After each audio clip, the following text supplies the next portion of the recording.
seemed like a more realistic goal. In this week's science news, psychology comes to a halt as weary researchers say the mind cannot possibly study itself. This is the Onion News Network.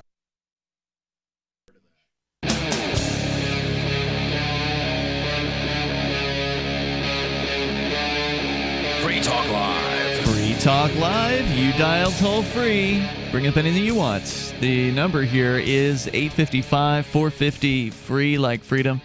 855-450-3733. With you tonight, you've got Ian. Nobody formerly known as Rich Paul. Oops, Mark, that was my bad. Try that again, please. And Mark. Excellent. Hey, he sounds better with a microphone. It helps. So welcome to the program. We will take your calls about absolutely anything you want to discuss. Coming up, Mark, you're going to tell us about the college students of America, and apparently growing numbers of them are now supporting what is described in the story as violent censorship.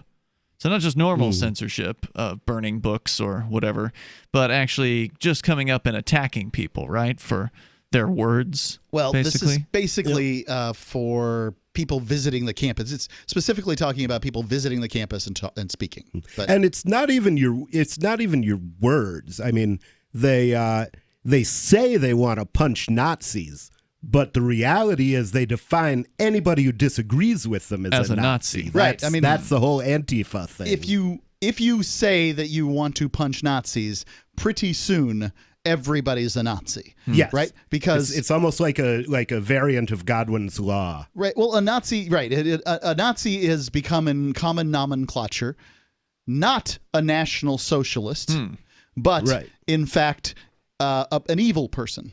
And the old saying is that from the Republicans, they would say, we think they're wrong, meaning the Republicans think that the Democrats are wrong. They think we're evil. So if you take that phrase to be meaningful, and I do. Now, I think it's getting more and more that both sides think that both sides think that the other side is evil. Both sides definitely think I'm evil. I think that I don't agree with either of them. I think there are more but decreasing numbers on the right that believe that those on the left are wrong and not evil, and fewer and probably not decreasing numbers on the left that think that the people on the right are simply evil. What do you base that on? Just my own personal look at things. Okay. You know, I don't have anything else to say about it, but who's punching Nazis? Observations. The righties aren't punching Nazis, right? They're not saying it's okay to punch a Nazi. And they're not punching commies either, even if they do joke about throwing them out of helicopters. They don't actually do it. Yeah, I mean, there are the Proud Boy types that are going into these zones where the lefties are protesting, and I would suggest that that's looking for trouble. I don't know, because the problem is if the Proud Boys go and have a demonstration of whatever it is they're demonstrating for, then Antifa shows up and attacks them. It happens too. You know, and so I don't think that was not a top tactic that originated with the Proud Boys. It's something that the Proud Boys do in response to what the left does. We saw that in Boston a couple of years ago. There was a free speech rally that I was not there. Friends of ours were supposed to speak at, and it was there was one guy that had this fringe opinion or whatever, and it was supposed to be a rally about different ideas, and basically lefties of all sorts came out, and they had to put up fencing around it and all kinds of stuff because somebody wanted to punch a Nazi. Yeah, and they were really flexible on who might be a Nazi. We should do another one of those. I don't want to go to Boston. No. Yeah, we should do it in Manchester. Well, you're not going to find as many people in New Hampshire ready to punch Nazis, but maybe they'll come up from Boston for you. Yeah, which is not to say that we're full of Nazi sympathizers. It's just New Hampshire seems to be a little bit more restrictive on what they consider to be a Nazi. They limit it to Nazis. We can get into this story. It's about college students and their opinions about punching people with different opinions. But first, we go to Dave in New Hampshire, listening online. Go ahead, Dave. Well, gentlemen, all these culture war type things are going on. Those are just distractions for a much bigger issue that's facing humanity right now, and that's the question of artificial general intelligence. Okay, artificial general intelligence, but what's that mean? It's generally considered to mean computers that are smarter than humans and intuitive the same way humans are. Well, as a programmer who's worked in artificial intelligence, I can tell you that we're delighted if we manage to create artificial stupidity. So I think it's going to be a long time before there's any real artificial intelligence going on. Yeah, that's been the opinion of not just you, but also Chris Wade, our Friday night co-host, who's also a programmer, and he laughs whenever somebody brings up the terms artificial intelligence. Yeah, I mean, well, there are programs that are increasingly more complex, but at this point, writing code that creates a thinking being is a ways off. You're talking about, Dave, it sounds like, at least from the way you described that, you're talking about the idea of the word just slipped out of my head. It was said artificial general intelligence was the term he used. No, but there was another word that somebody used to describe when the machine singularity. That's it, singularity. When machines get so smart, or when so-called AI gets so smart that it can actually eclipse the human brain. I think once you have that AI, once it blinks on, that's the singularity. Yeah, but you have to know. It has to, you have to be able to prove, right, that it can pass the Turing test or whatever other tests. Oh, I think that it'll happen very, very quickly. Once that thing blinks on, you better be paying close attention because it's on its own now. Dave, is that what you were talking about, the singularity? Pretty much. It wouldn't have to be that. You could have an existential threat from a less intelligent AI than that. In fact, a less intelligent AI might be a bigger threat by not understanding what it's doing. But in any case, there is an organization that has been working to kind of game this out and determine what kind of programming would result in the least danger for humanity. And they're called the Future of Humanity Institute. They operate out of Oxford University. And I have become, despite my opposition to government-funded universities, I have become a big fan of this institute, so much so that I've donated them money, something I never do.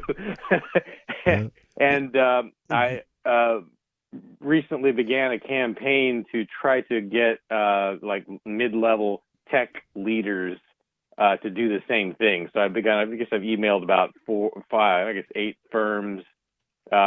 Just say, throwing that out there. Hey, have you considered donating to this Future of Humanity Institute? I haven't gotten any responses. I didn't really expect to, but so just to be clear, the Future of Humanity Institute, they're not against artificial intelligence. They're just in favor of directing it in a certain way that they believe would be the most beneficial to humans. Yeah, they understand two things, and Ray Kurzweil, I think, feels the same way. First, if you try to restrict it too much, or maybe even if you try to restrict it at all, then it ends up like the drug war, right? It becomes a black market thing, and it's awful. And the second thing is that although artificial intelligence is a great threat to humanity, it's also a great hope for humanity, because if it's handled correctly, it can solve all the other problems. It can prevent nuclear wars, and it can prevent global warming and stuff like that.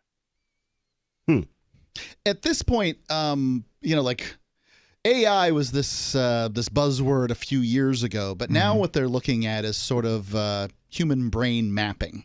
If they can, on a blank sheet somehow take all the things that are going on down to the cellular level in a brain, then perhaps they can take the consciousness of that brain and get it in there. I'm not claiming to know any of this stuff. I'm just saying that this is the new zippy thing that they're talking about right now. And if that's the case, then you have effective immortality in sort of the thinking sense.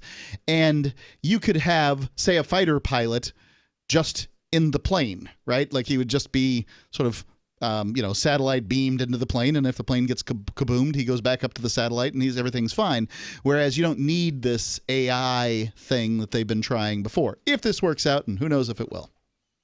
Nick Bostrom, the director of the Future of Humanity Institute, and now one of my heroes, has, I believe, addressed that issue, and I believe he is skeptical that whole brain can catch up with how far the digital-only AI has gone. And other people are saying the same thing, like Neuralink. They're trying, but it's behind. It's way behind and the human-machine interface is also way behind where the digital-only progress. Well, we're definitely entering some interesting times. Robotics is at a really amazing level. Did he say neurolinguist? Neuralink, I think he said. Okay, I thought he said neurolingus, which would be licking the brain. Dave, thanks for the call tonight. I appreciate it. This is definitely a topic that will continue to come up as time goes on and this technology becomes more prevalent in our lives. This is Free Talk Live. Maxwell, he was a runaway to rescue Great Disposition. About 9 years ago, he was scratching a lot, and he started losing some hair. My vet, she says, oh, he must be allergic to the chicken. Another vet said, it's the grain. Third vet, she says it's the weather, something in the air. And then somebody said, DINOVITE.com. I had been listening to the Dynavite ads, hearing about different stories of different people, and it just clicked. I got my first 90-day supply, and it took a grand total of 2 weeks. And the dog stopped itching, the hair stopped falling out. Dynavite is nutrition. And Maxwell loves it. Now he's close to 10. And the Dynavite is a big part of Maxwell's diet. Dynavite for life. You won't believe how happy your dog will be. And he's a spectacular dog. DINOVITE.com. Divi's been a pretty good investment for Free Talk Live. Their ad campaign started in September 2019, and from mid-March to mid-July, the values soared by 10 times. It's not too late. Divi's new wallet hasn't even released yet, and other things are happening that I can't even say on the radio. If you want to invest and potentially do well, go to diviproject.org. I can tell you that FTL is deepening its partnership with the guys from diviproject.org. Past performance is not an indication of future profit. diviproject.org. DIVI project.org. News from news.bitcoin.com. Economist claims that value of US dollar will descend by 35% in the next year, and the dollar is the most overrated major currency in the world today. US Federal Reserve is actively working on turning the US dollar into a digital currency. Bitcoin set a new record for time above $10,000 in value.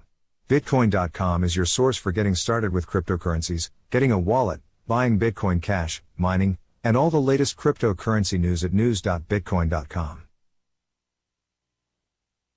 Excuse me, is this where I get a license to start a new business? I wouldn't be hasty. You have to get a license to go out of business, too, you know. Oh, well, look, I've invented this little anti-gravity machine, see? Oh, is that why you're walking 2 inches above the floor? Oh, yes, it's very comfortable. It saves on shoe leather. Yeah, well, you have to fill out these forms and report to the Human Services Department of Manpower Orientation and register with the Fair Employment Practice Commission, the Wage and Hour Division of the Employment Standards Administration, the State Sales and Income Tax Division, the Internal Revenue Service, and the Social Security Administration of the Department of Health, Education, and Welfare, and, of course, OSHA. OSHA? I thought that was a little town in Wisconsin. You'll find out. Say, floating around like that could be dangerous. Have you checked with the Consumer Product Safety Commission? Well, not yet. Come to think of it, you actually are flying, aren't you? Look, you need to go over to the Federal Aviation Administration and the Transportation... It's very hard to get anything done these days if you're in business, but free enterprise built this country.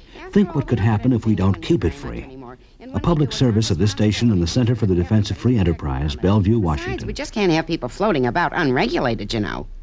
Some of you asked, and now we've delivered. LRN.FM's live Keene, New Hampshire studio shows are now streamed in HD on Twitch. Visit our channel at twitch.lrn.fm and give it a follow. If you have Amazon Prime, you get 1 free subscription on Twitch. If you use it on our channel, Twitch will give LRN.FM a monthly piece of your Prime subscription cost. So please watch, follow, share, and subscribe to twitch.lrn.fm. That's twitch.lrn.fm. I'm crazy about My Magic Mud. This is the most important oral care product created this millennium, and I'm not kidding. We all have different opinions on politics and issues, but we all have mouths. And I want yours to be as clean as possible, with teeth as bright as they were meant to be. I will never be without My Magic Mud. It's a little surprising, but man, does it work. If you only listen to one thing I say ever, go to mymagicmud.com and get 20% off with code FTL. mymagicmud.com, code FTL. Do you love Twitter? Make sure you favorite the LRN.FM Twitter account so you can receive our tweets at twitter.lrn.fm. That's twitter.lrn.fm.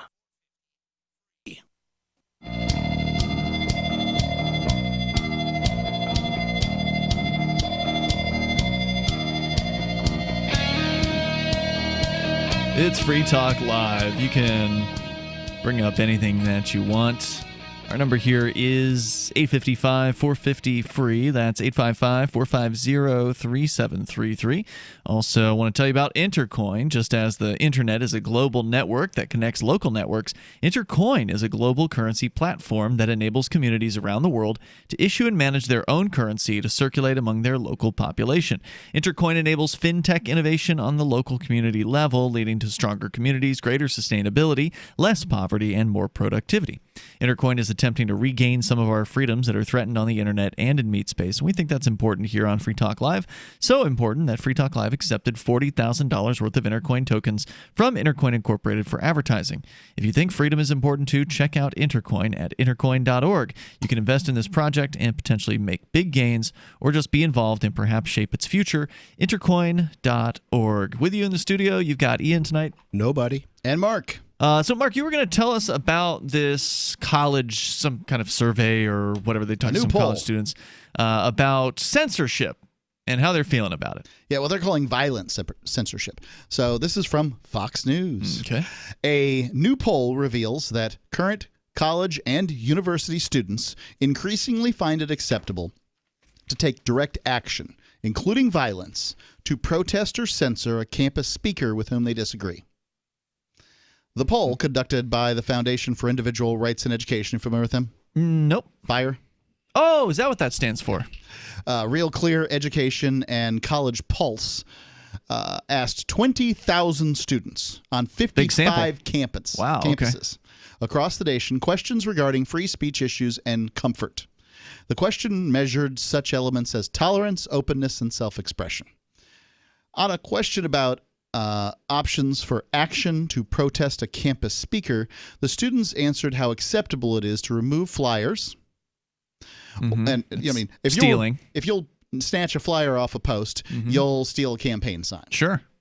Remove flyers for an upcoming event, shout down a speaker, or block them from speaking, block other students from entering the event, or even use violence to stop a speech. The percentage of never acceptable responses increased with the more violent an action became, but with 82% of students answering never or for using violence, that means 17 to 18% of students responded that violence was, in some form, acceptable.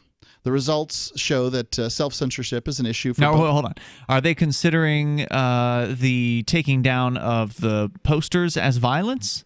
Or are we only talking about the answers that are justifying physically attacking? Right. I'm not clear on what the 82% includes. Sure. So they asked these questions separately in order to see. So the tolerance level for different, we'll call them more obstructive tactics. Began. People were not as tolerant. Yeah. The tolerance level went down as the action became more violent. Correct. So, culminating in 17 to 18% of students responding that it was acceptable to use violence. Okay, I just wanted to make sure that the 17% wasn't also including just the tearing down of the flyers. Not that I support that, but I just want to make sure we were clear on which answer we were talking about with the 17%. And that's a large number. So yeah, not quite one out of 5. 20% of the campus is willing to use violence to stop a speaker. You got a problem on your hands. Unless 20% of the campus is willing to use violence to stop them. Yeah, but they're not. I mean, the evidence is at this point that they're just not. And many of these would be heroes, these paladins for liberal justice, right? For social equality or whatever is rampaging through their mind at a given time. That's what they need too. Why is it always social justice warriors? Why not have a social justice wizard or a social justice cleric? That's right. We need. Sadly, we have far too many social justice berserkers. True. So, the social justice grand wizard. Well, that's a bad thing. When you think of it, though, racism is just the social justice of the right. They have their definition of racial justice, and the left has its definition of racial justice. Right.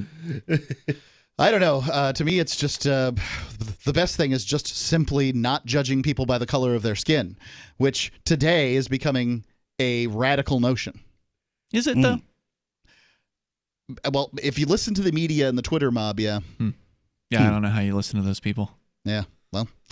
The results show that self-censorship is an issue for both conservative and liberal students, but conservative students feel more impacted.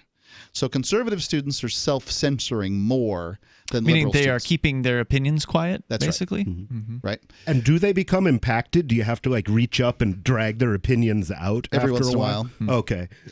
Otherwise, they pile up, and then That's what you do when a horse is surgery. impacted. Yeah. Survey responses show that students who identify as conservative are more likely to report self-censorship than liberal students. That's 72% versus 55%. Moderate students fell in between the two, with 62% reporting self-censorship. I don't know what a moderate student is. Outside they don't of the, either. Yeah. Outside of the using violence, the poll found that students at Ivy League universities found it more acceptable to use most forms of direct protest, such as shouting down a speaker or preventing students from entering an event. 36% of Ivy League students say that shouting down a speaker is always or sometimes acceptable, compared to 27% of students not enrolled in an Ivy League college. Wait, give me that one again. Sorry. 26 what? 36% versus 27%. Ivy League versus normal. versus normal, shouting down or blocking going into an event. So the Ivy League kids are even more entitled. Intolerable. Basically. Yeah. And I wonder if that just increases on with entitlement, because they also tend to be pretty entitled little brats. Mm-hmm. Well, in a lot of cases, they're getting there because of these racial forms, right? Like whatever they're filling out on the form. So there's Asian students that are currently suing Harvard over not enough Asians are getting in as compared to white kids. And it's a very interesting question. I don't think that we believe that Harvard students are all brilliant. However, the thing that gets you... not including me. Yeah, I don't believe anything about them. I think there's a lot of idiots at Harvard. If you go around and ask people on the streets with a microphone and you say, what's the best school in the country? You're going to get Harvard more times than you get anything else. I don't know. I'm telling you that's what I believe. Have you ever done that? To be true. No, I haven't. I don't total have speculation. I don't have it's not total speculation. It is experience. So what's it based on? It's experience of living on planet Earth here in America. But you've never done to it. People. So you're just saying over time, when you've talked to people, you believe that they believe that about Harvard. Gotcha. Moving on. If you typed in best university in America on the internet, go ahead and do that and tell me what you come up with. Let's move on. Oh, you don't want to be wrong. I got it. It's just the internet, Mark. It's the culmination of people's opinion. The internet is for porn. Well, in some cases, it's for looking up. The internet is for porn. That is an oldie, but a goodie. Number one, according to best colleges at U.S. News, is Princeton. Yeah, Princeton, Harvard. So you're wrong. Harvard Yale. was number two. Yep. Well, Princeton is an Ivy League school, so. Yeah, and that's just one thing. Yes, you can find a list where Princeton's higher than Harvard. What was it last year, But what's though? the best party school? That's what everybody really wants to know. Playboy's Kegstand University here in Keene, New Hampshire. More coming up. It is Free Talk Live. Do you want more businesses accepting Bitcoin Cash and Dash? Now with AnyPay, you earn passive income for every purchase at those businesses. Finally, a financial incentive to spread Bitcoin Cash and Dash. You made it happen, so you get the rewards. Download the AnyPay Cash Register app and add your cryptocurrency wallet addresses.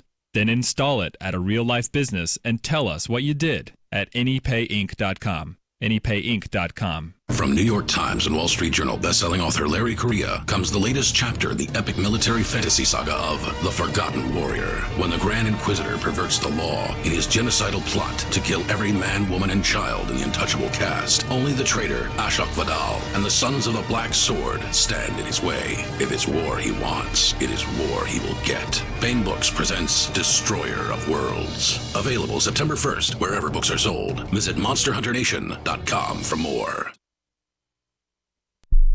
Why did you move to the Shire? I moved here to the Shire because there's other people around who take liberty just as seriously as I do. I moved to the Shire because I saw videos of people challenging authority and thought that I could get support myself. It called to me, like, do this, right now. I wanted to be around people like me who got it, and once I got here, I knew there was nowhere else that I wanted to be. I've always wanted to change the world. So I moved to the Shire to join people who were actually working towards doing the same thing. The people here are awesome, loving, and positive. It was for the adventure and for the feeling of something important is happening here. And I just wanted to come to sort of be part of that. Visit ShireSociety.com to read and sign the Shire Society Declaration and learn the reasons why, if you love liberty, you should immigrate to the Shire. Plus, connect with others via the forum at ShireSociety.com. That's ShireSociety.com. There are basically two types of advertising, direct response and branding. Radio's great for direct response with its low cost to listener ratio, but audio can't be beat for branding, which is a longer-term endeavor. You want to be the first thing that someone thinks of when they think about your product or service. If you have a local business that you want kept top of mind in your community, call the station. If you need national reach, Free Talk Live's got around 200 radio stations, millions of monthly listening sessions, can suit all budgets, and if we don't think we're right for you, we'll tell you. Email me, mark@freetalklive.com.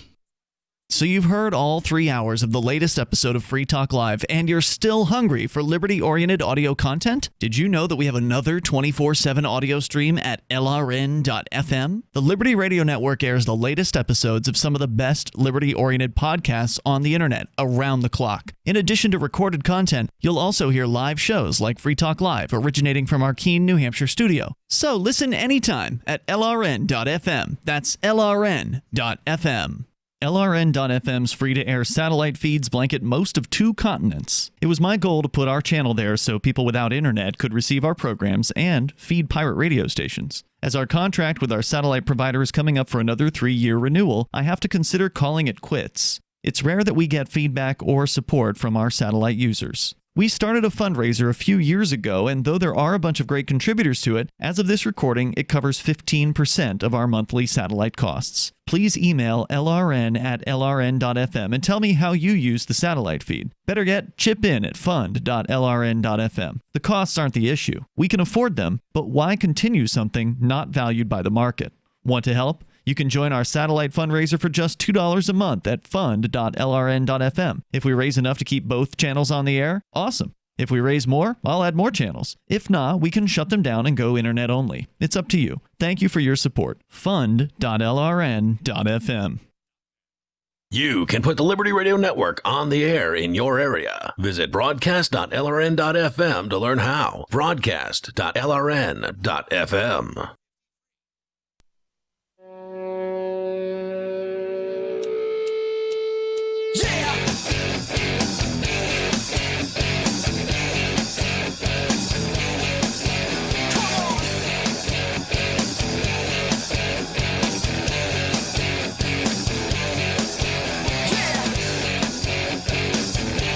It's Free Talk Live. You may dial in toll-free and bring up anything you want. Take control of the airwaves here. With you in the studio, you've got Ian. Nobody. And Mark. And also, Free Talk Live is brought to you by Bitcoin.com. Get on over to Bitcoin.com. You can learn about Bitcoin, Bitcoin Cash, cryptocurrency in general. There is a little bit of a learning curve, but they've got an easy-to-use getting started area where you can watch quick videos that'll give you the basics on how this stuff works. Can we do that Ridley style? Bitcoin.com. Is that how he does it? He probably does. That's how he does a lot of, like, he used to do freekeen.com. He still does. Way. Oh, okay. Free Keen is his longest-running advertiser, actually. Nice. I think it's been close to a decade now that we've been running ads with Dave Ridley, keeping the Ridley Report going. Wow. Which is cool. So, yeah, check out Bitcoin.com. They do some great work over there. They also have a nice news site. So if you want to get the latest news headlines about cryptocurrency, weren't you guys talking about the Telegram drug dealing story last night on the air? That came from Bitcoin.com. Interesting story. It is. It did come from Bitcoin.com. About robots selling drugs over Telegram chat app. Very Somehow cool. They've managed to interface Telegram to the dark web to do business there. But that's easy. A Telegram bot could then interface with the dark web. The question is, how do you get that Telegram bot going without a telephone number that can be traced back to you? They have an answer for that. There's apparently websites that let you just cook up those codes. Nice. In order to make it possible. So check it out. Go to news.bitcoin.com for the latest cryptocurrency headlines. Mark, you were telling us about a story about these college students with disturbing numbers. Nearly 20% basically saying that, yeah, they're fine with using actual violence to prevent people from seeing a speaker or prevent that speaker from taking the stage at a college event. And that's not even always productive. I used to call myself a Marxist. And when you were that age, right? When I was 20, yeah. Mm-hmm. And there's one author more than any other that I credit for my recovery from Marxism. And that's a guy named Karl Marx. When I actually read him, I said, wait a minute, this is a terrible idea. But you liked what you'd heard prior I to that. liked what I had heard because, like most Marxists today, I didn't know what Marxism was. Well, I read Marx in high school, and I don't think I was prepared to be critical, you know?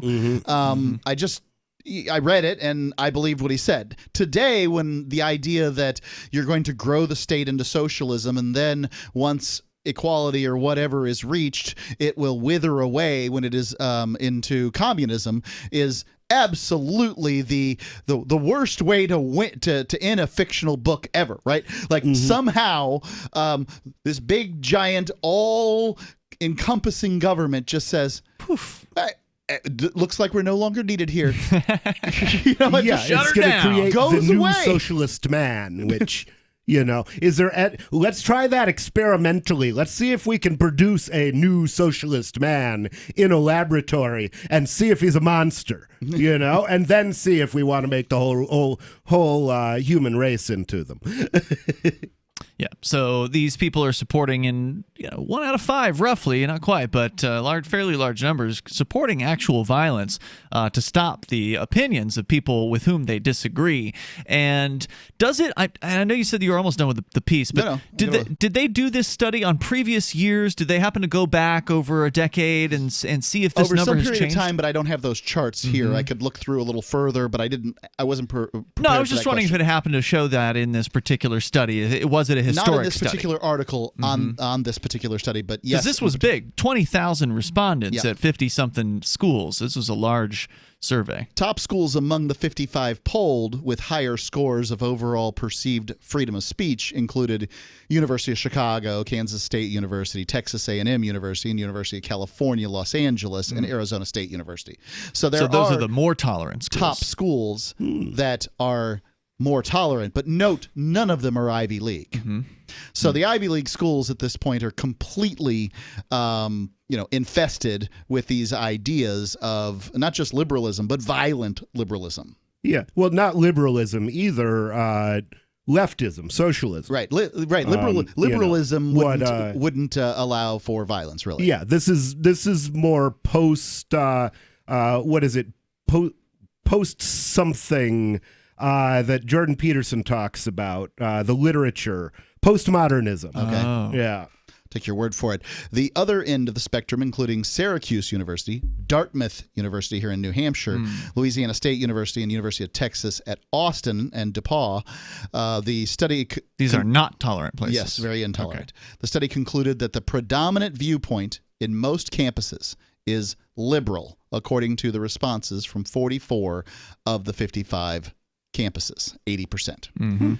So the percentage of students who reported, and that makes some sense. Like, think about it for a second. Liberalism is all about, as it's being defined here, leftism or whatever, is being defined as sort of cradle to grave social welfare programs. They're not talking about Venezuela or USSR. They're talking about, as they perceive it, the most successful social welfare programs on the planet. But that's what they wanted in Venezuela, and that's what they wanted in Cuba, and what they got is starvation, because that's what you always get when you try to do these things by that means. Because the problem with socialism is sooner or later you run out of other people's money. You cannot have successful socialism without first having successful free market economy.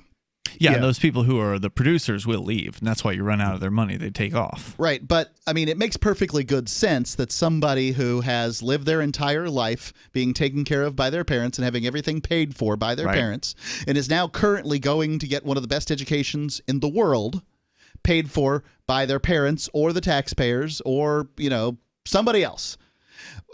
is going to be the kind of person that expects somebody else to pay for all of their good ideas. Right? Like that's essentially what kids are. Yeah. I mean, I've been arguing with a guy on Twitter who's just, I don't know what his deal is, but he's, I shouldn't have to work just so I could live, but somebody else, and I say, but somebody else should have to work so you can live? That point. doesn't make any sense. Does he have a response to that? Nothing rational. Well, he doesn't want everybody else to work either. He wants it to just be given to them. But the problem is like, spend a little time out on the savannah or out in the woods or wherever and see what nature provides. Jack squat. You're going to be working your ass off just to get the next meal. There's a reason that people in foreign countries go from being farmers to working in factories in what we call sweatshop conditions. And that's because working in a sweatshop is superior to working on a farm as far as lifestyle goes. Well, a farm there. Well, I mean, a farm here? I mean, there's a lot of people working on farms here who are doing just fine. There's not a lot of people working on farms anymore.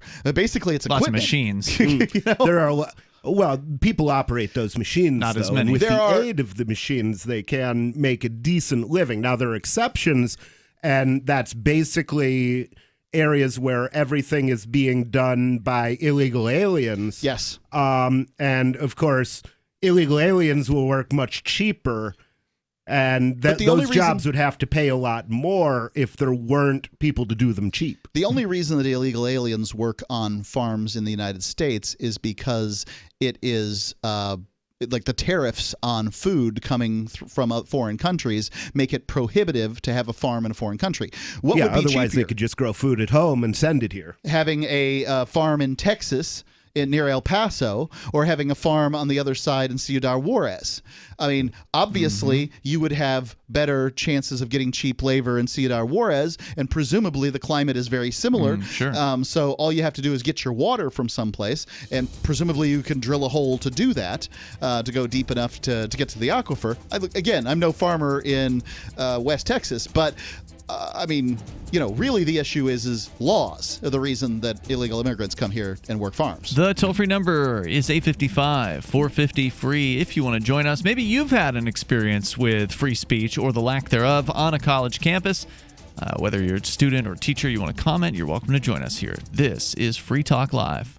What if you could cut your heating bills this winter with your existing wood-burning fireplace and not spend thousands doing it? You can with Great Wall of Fire fireplace grates. Our U.S. patented made-in-America Wall of Fire grates increase fireplace efficiency, eliminate fireplace smoke problems, and come with a 30-day money-back guarantee. See our grates in action and get free shipping from walloffire.com or call 800-274-7364. Fireplace heat without fireplace smoke. walloffire.com.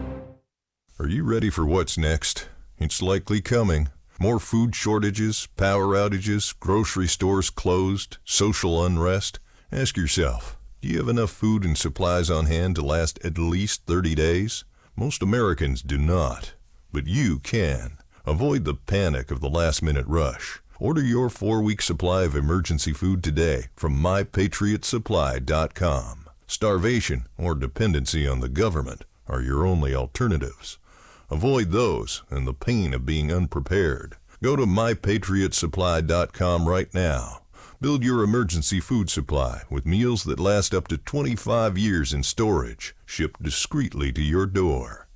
Folks that know what's coming are using today to prepare. There's time for you to do the same. That's mypatriotsupply.com, the original Patriot Preparedness Company. mypatriotsupply.com.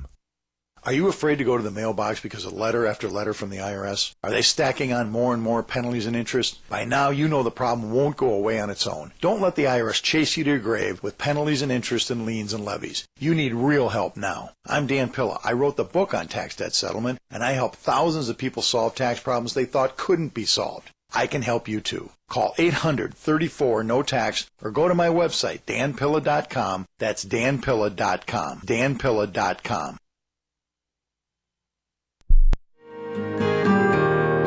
So the protection of life, liberty, and property is what the Free State Project is all about. But it's an effort to move 20,000 people who understand. It's about demonstrating to the entire country that, yeah, we can have a free market, a truly free market. Making it just a freer, great place to live. It's the world's largest voluntarist libertarian community, and it's only getting bigger. That's amazing, to be able to move to a place where other people passionately believe in being free and independent. What the Free State Project is managing to do, though, is to put their money where their mouth is. Physically getting up across the country and saying, let's go someplace and let's demonstrate the power of these ideas. There's a lot of kind of philosophy that surrounds liberty. There's a lot of thinking about it and talking about it. But here in New Hampshire, people are doing it. 101 Reasons Liberty Lives in New Hampshire, a documentary by Free State Project Early Movers. Watch it free at 101reasonsfilm.com. 101reasonsfilm.com. If you want to know the latest about Free Talk Live before we go on the air, all you need to decide is how you want it delivered. It's your choice. Visit news.freetalklive.com to receive our usually weekly news updates by email. Plus, we have a Twitter account at twitter.freetalklive.com, and you can follow us on the decentralized Mastodon platform at toot.freetalklive.com. So please follow us at toot.freetalklive.com and sign up for our emails at news.freetalklive.com. Looking for a great real estate investment? Consider New Hampshire, which is ground zero for the Liberty Movement. Your first call should be to Mark Worden from Porcupine Real Estate. He's more than just a real estate agent. He's your New Hampshire concierge. Where are the best places to live? Do you want farm, city, the burbs, or forest? Do you want a duplex or multifamily building so that renters pay your mortgage? There are homes in all price ranges in New Hampshire, and Mark can help with financing too. Invest in liberty and property. Mark Worden can help. PorcupineRealEstate.com. Help get LRN.FM into more ears. Visit promote.lrn.fm for a free bumper sticker, flyers, banners, graphics, and more. Promote.lrn.fm.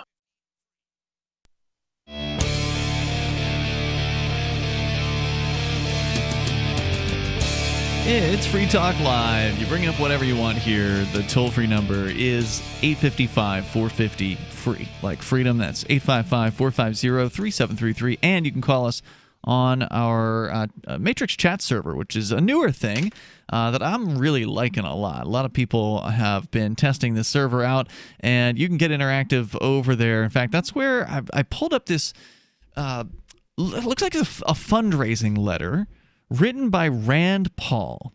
And it was one of our listeners, Hello World, who posted this to the server.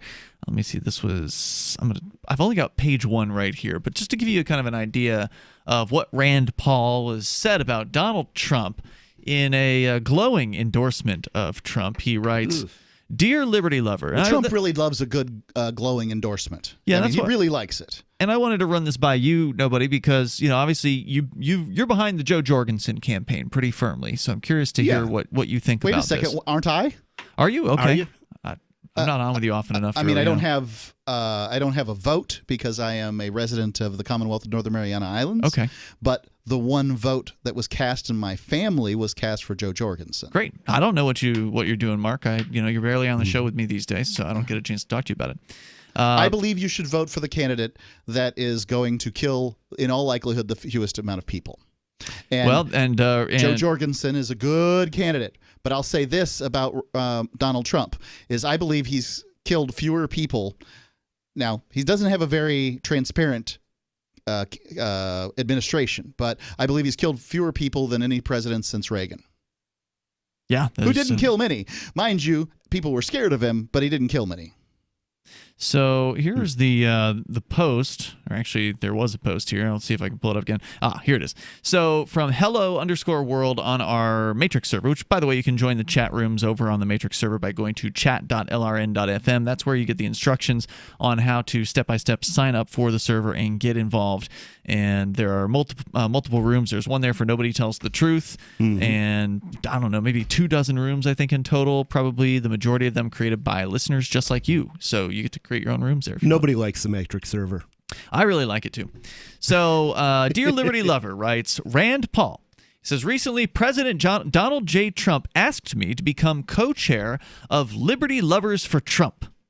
I will work to re-elect the president while highlighting the issues of small government, less foreign wars, and shouldn't it be fewer foreign wars? I would, in that case, yeah. And personal liberty. Issues that are important. You could say less foreign killing or fewer foreign killings, depending on how you are using it. Yeah, it's all a question of fungibility. Are you talking about about objects or substance? Yeah.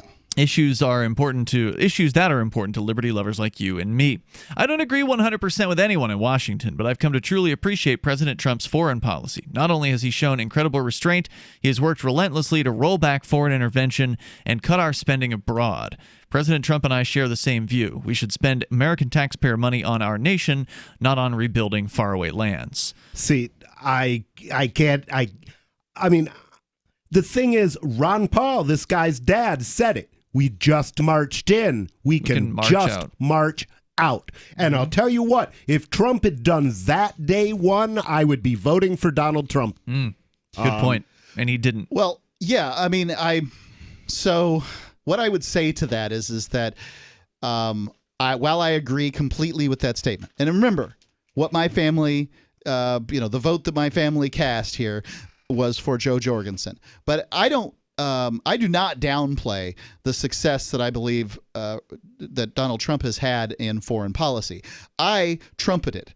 I am happy to say that he is the most peaceful president we've had since Reagan, maybe even since Carter. I don't know. Somebody will probably send me an email just outlining how wrong I am on this, but I'm fine with that. I love to be corrected. I want to be wrong so I can be corrected. But when it comes to Trump, yeah, I mean, he could have marched them all out, but he's not a principled libertarian and didn't walk in saying he was. So I judge him by a less harsh set of guidelines. Joe Jorgensen is running as a libertarian, and she is a libertarian. So I would expect her to act more like a libertarian than I would, say, Donald Trump, who has, never shelled a hospital like Barack Obama did. These people that are voting for Joe Biden are voting for Joe Biden because they think they're getting Barack Obama, session 3. Mm-hmm. And at this point, the best of my knowledge, Barack Obama really hasn't done much campaigning for old Joe. He could be, but he doesn't want to leave his house. And now Michelle did not too long ago, like a week ago. And you're not getting that. And Barack Obama wasn't that great of a president if what your measure is how many people were killed.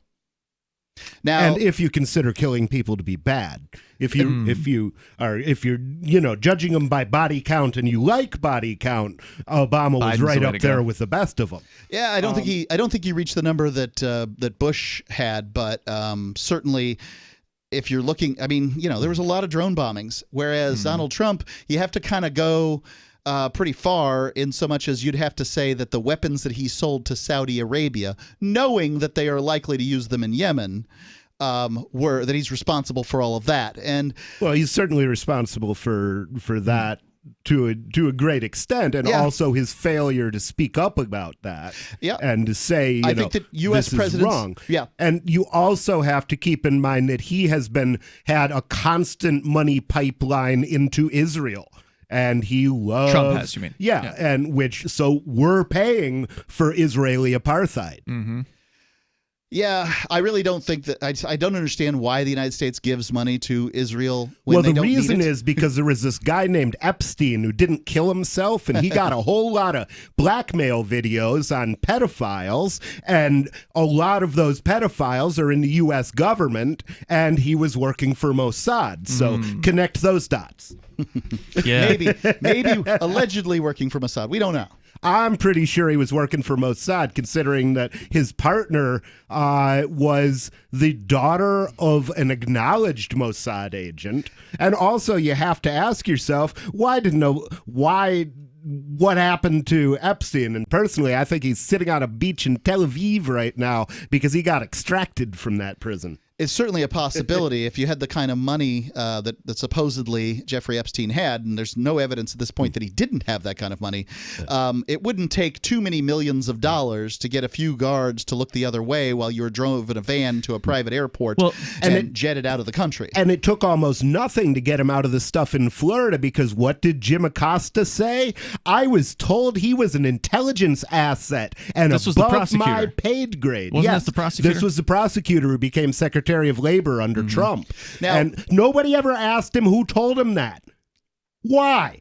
Isn't that the logical next question? Who said that? They don't Was want it to know your the answer. 7-year-old, or was it somebody who has authority to speak? And if it was somebody who has authority to speak, let's grill that person. Right. So, if that was a true statement that he was an intelligence agent, it doesn't mean that it was a Mossad agent. No, it's a doesn't mean that. possibility, though, and a strong one. He could have been CIA. And that's what I'm saying. Is if the CIA has not figured out that all you need is a private jet and some 16-year-olds that look 18 in order to control the world, at least the most powerful country on the planet. If they haven't figured this out yet, what are we paying our taxes for? These people are morons. Well, and the thing is, I'd like to say, well, the U.S. government doesn't behave that way, but the U.S. government certainly behaves that way in every other country on Earth. Why would they not do it here? Why wouldn't they do it here? I mean, they rig elections all over the world. So why would they not be behind Facebook's attempts to rig the election? You would think that they would really have Saudi Arabia over a barrel. Surely this operation has been done on the royal family. But we'll just presume that it has, right? Wealthy Sauds that, basically you release the sex tape to the Wahhabists who are the middle class there in Saudi Arabia and say, what do you think about your ruling family now? That would be probably really bad for them. Well, I don't know, because Muhammad married an 8-year-old, so... That's disputed. Okay, he disputedly married an 8-year-old. Well, her age was disputed. He married a young woman. Yeah, for sure. Of that, there's not clear, and as to what her age was, it's not entirely clear. But accusations have been made that it was as young as 8. But it is common practice to marry children over there. Now, whether or not they immediately have sex with their blushing brides is another question, and I would hope not. Maybe you could just get him drinking. I mean, surely they already know that their wealthy rulers head off to Europe and drink and do whatever. Well, they surely have whatever blackmail information they need about whoever. I mean, because all these people are involved in dirty dealings. Oh, now that would get him. If you could get a wasabiist with a blackmail, that would. 855 450 free like freedom. I got more from Rand Paul on why he is endorsing Donald Trump instead of, say, Joe Jorgensen, who he actually ignores completely in this. And we'll see here in just a moment how he does that. 855 450 free like freedom. This is Free Talk Live, Hour 2 coming up. Remember when you first heard about Bitcoin? How long did it take you to realize this little project would soon change the world? Do you kind of wish you had gotten involved sooner? Well, now is your chance to be a part of the next revolution in money. Intercoin is working to finally make crypto go mainstream. It's designed to be scalable enough to support everyday payments and even elections without the state. Bitcoin was originally supposed to be a peer-to-peer cash system, the way we would all pay one another without having to trust any third party. But instead, over time, it mostly became a store of value. That's because every 10 minutes, the Bitcoin network must put all transactions into a block, and that block can only hold so much. If crypto is to become mainstream, for people to use it for everyday payments, we need a new architecture, one that is as secure as Bitcoin while being far more scalable. Check out intercoin.org to find out more and maybe pick up some of those coins for yourself.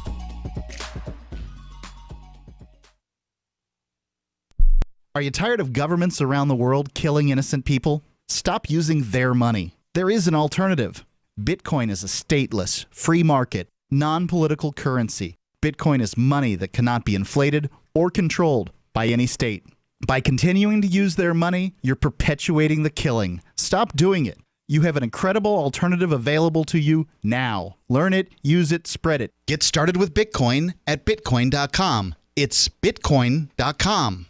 The LRN.FM social media channels have been revamped. We've eliminated Facebook and focused on other platforms like Twitter and Mastodon, the decentralized alternative to Twitter. On our accounts, you'll find posts from multiple LRN.FM show hosts together in one place. Follow us on Twitter at twitter.lrn.fm, or better yet, move to the decentralized Mastodon social media platform at toot.lrn.fm, toot.lrn.fm.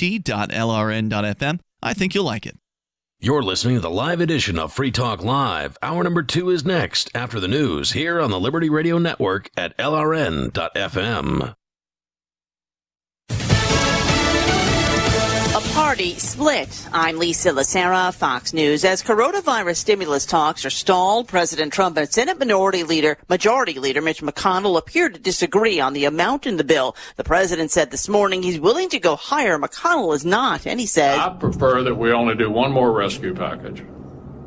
I think rather than blowing out another $3 trillion, we ought to have it seriously targeted at the remaining problems. McConnell said if a deal is not reached before the election, it will get done afterwards. This afternoon, the president held a campaign rally in Greenville, North Carolina. Next hour, he will take part in a televised town hall in Miami. Former Vice President Biden is holding his own competing town hall in Philadelphia. The Senate Homeland Security Committee is investigating the man who claims he found damaging information about Hunter Biden on a laptop dropped off at his computer repair shop. John Paul Mac Isaac is legally blind. He uses a monocle for his job, and he cannot confirm it was Hunter Biden who dropped off the laptop last April. But Isaac says in transferring data, he found porn. He says he didn't do anything more until the impeachment, which he thought was a sham. So he says he keyword searched the emails and found what appeared to be requests from a Burisma board member asking to leverage political power of the Biden family. Fox's Jackie Heinrich, former Vice President Biden, has denied any wrongdoing. A warning from the nation's top infectious disease expert on what to do about Thanksgiving. Dr. Anthony Fauci tells the CBS Evening News it may be best to avoid large gatherings if celebrations involve elderly people or those who have pre-existing conditions. Namely, you may have to bite the bullet and sacrifice that social gathering unless you're pretty certain that the people that you're dealing with are not infected. Though Dr. Fauci says the risk is lower if you have been isolating and lower still if you get tested. America's listening to Fox News.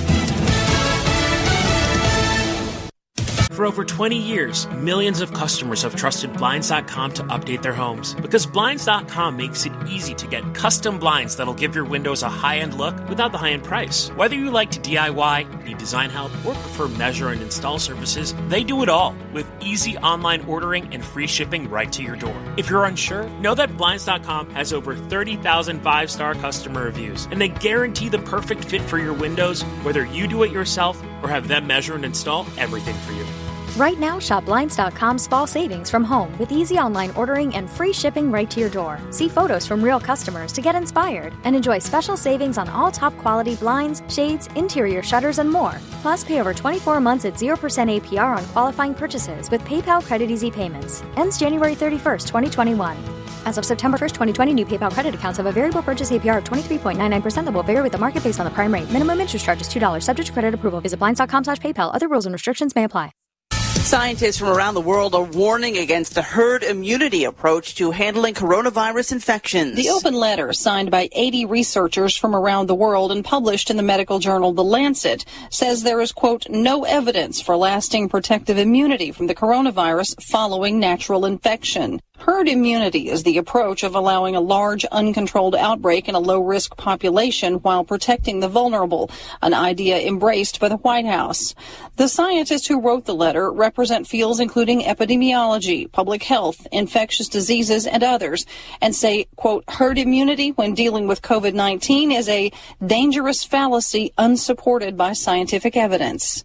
In New York, Tanya J. Powers, Fox News. This is some European countries are about to reinstate coronavirus restrictions. From tomorrow here in London, socialising indoors with anyone you don't live with is banned. The British capital placed under new restrictions by Health Secretary Matt Hancock. If you're looking for work, you know the math. There are many more applicants than openings, so you need to stand out, not blend into the blah, blah, blah your interviewer is hearing from your competition. Here's a tip. In your interview, you will be judged more by the questions you ask than the answers you give. Yes, do anticipate the obvious job interview questions and prepare concise, insightful, glass-half-full sounding responses.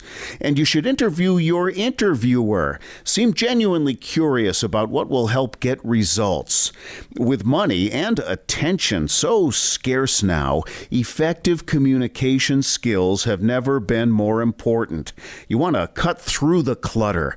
For more tips for job seekers and making all the other conversations you have more productive, hit survivalspeech.com. I'm Holland Cook.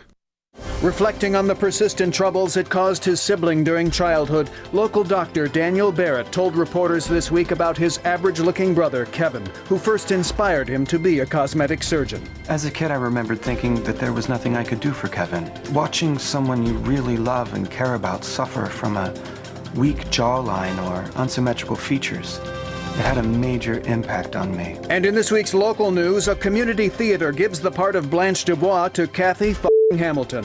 In other news, a moviegoer manages to sneak candy past a teenage usher earning $7 an hour. A new app matches you with others in the vicinity who wasted $2.99 on the same app. And a Roman centurion crawling out of a New York City manhole cover is in for one wacky adventure. Having graciously spread my knowledge to the uneducated masses, I now return to the stately, elegant ranks of News Announcer Society. For more, keep checking theonion.com.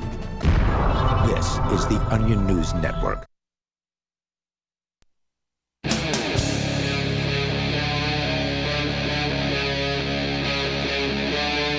Free Talk Live.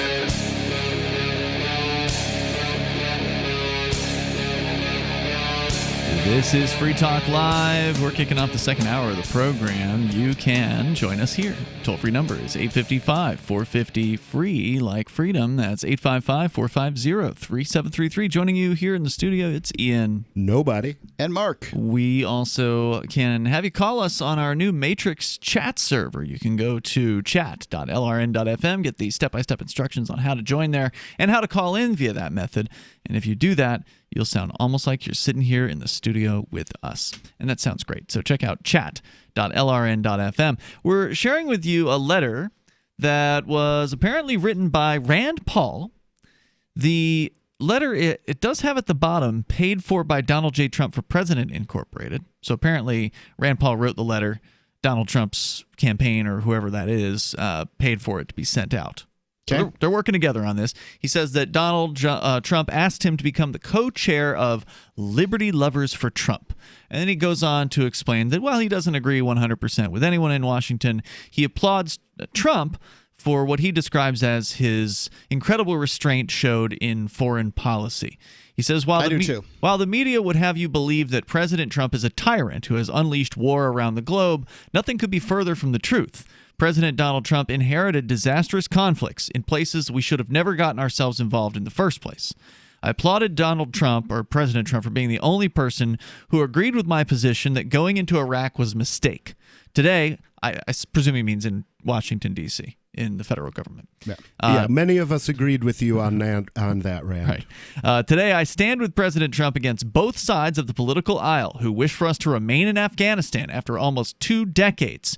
We have shed too much precious blood and treasure in foreign lands defending people who burn our flag while chanting death to America. So he's obviously writing to Republicans. Yeah, there, he's right? Pulling on the heartstrings of Republicans. They really hate that whole, people dancing on the flag thing.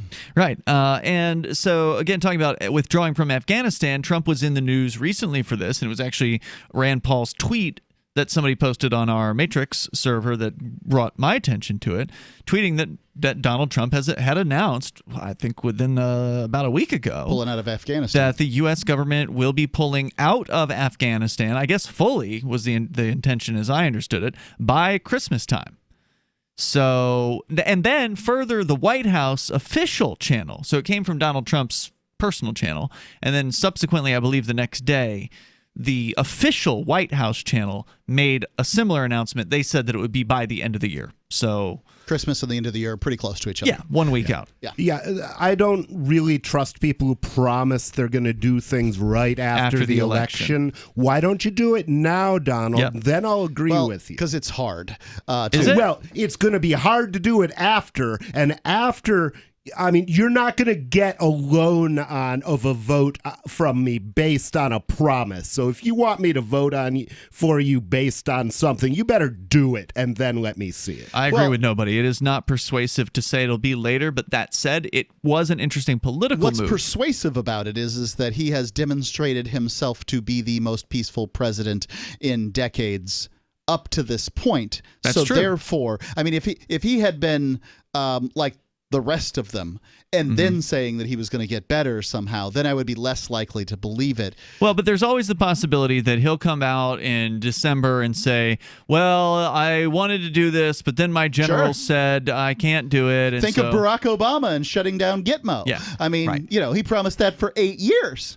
Yeah. I mean, it just kept on promising it. I think at some point he stopped at some promising point or another, it. He I don't gave think it was up 8 years. But I think he stopped after his second election. It was an untenable position to begin with, and perhaps this is. I don't know the answer to that. I would like to see the United States finally out of Afghanistan, but I haven't heard many Afghanistan news stories, which suggests to me that the Trump administration has deprioritized offensive moves in Afghanistan. Well, then again, the media has deprioritized covering reality. So I don't know if you can... No. They would cover Trump bombing people, wouldn't they? Yeah, absolutely they'd go after not him. if they wanted him to keep doing it. So here's what my question would be as sort of the end game here.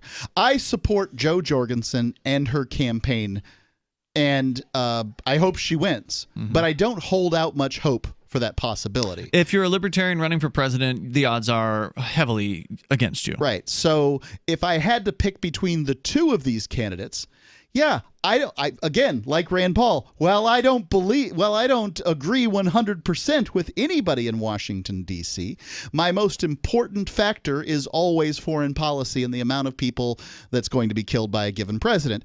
Donald Trump has demonstrated to me a higher threshold than I expected from a Republican that prioritized military spending on not killing people. In fact, there was this one instance, and I think it was in Iraq, when Iraq had fired on a boat or sent a boat after a naval ship or something. He was going to send a cruise missile in, and then he was told that 220 people would die as a result, and presumably most of them would be Iraqi military. He said, no, let's not do that. Yeah, and he got a raft of S over it as well. But because, for whatever the reasons are. And to me that says, wow. It's not what I expect when I think of Donald Trump, and I'm happy with that. The other thing that I would say is that was an impressive moment. I agree with you there. Regarding Rand Paul and this letter.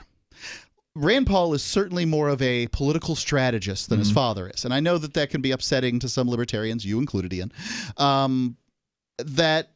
But if Rand Paul would have written this letter and said, you know what, F all the Republicans and F Donald Trump too, if you support liberty, should vote for George Jorgensen.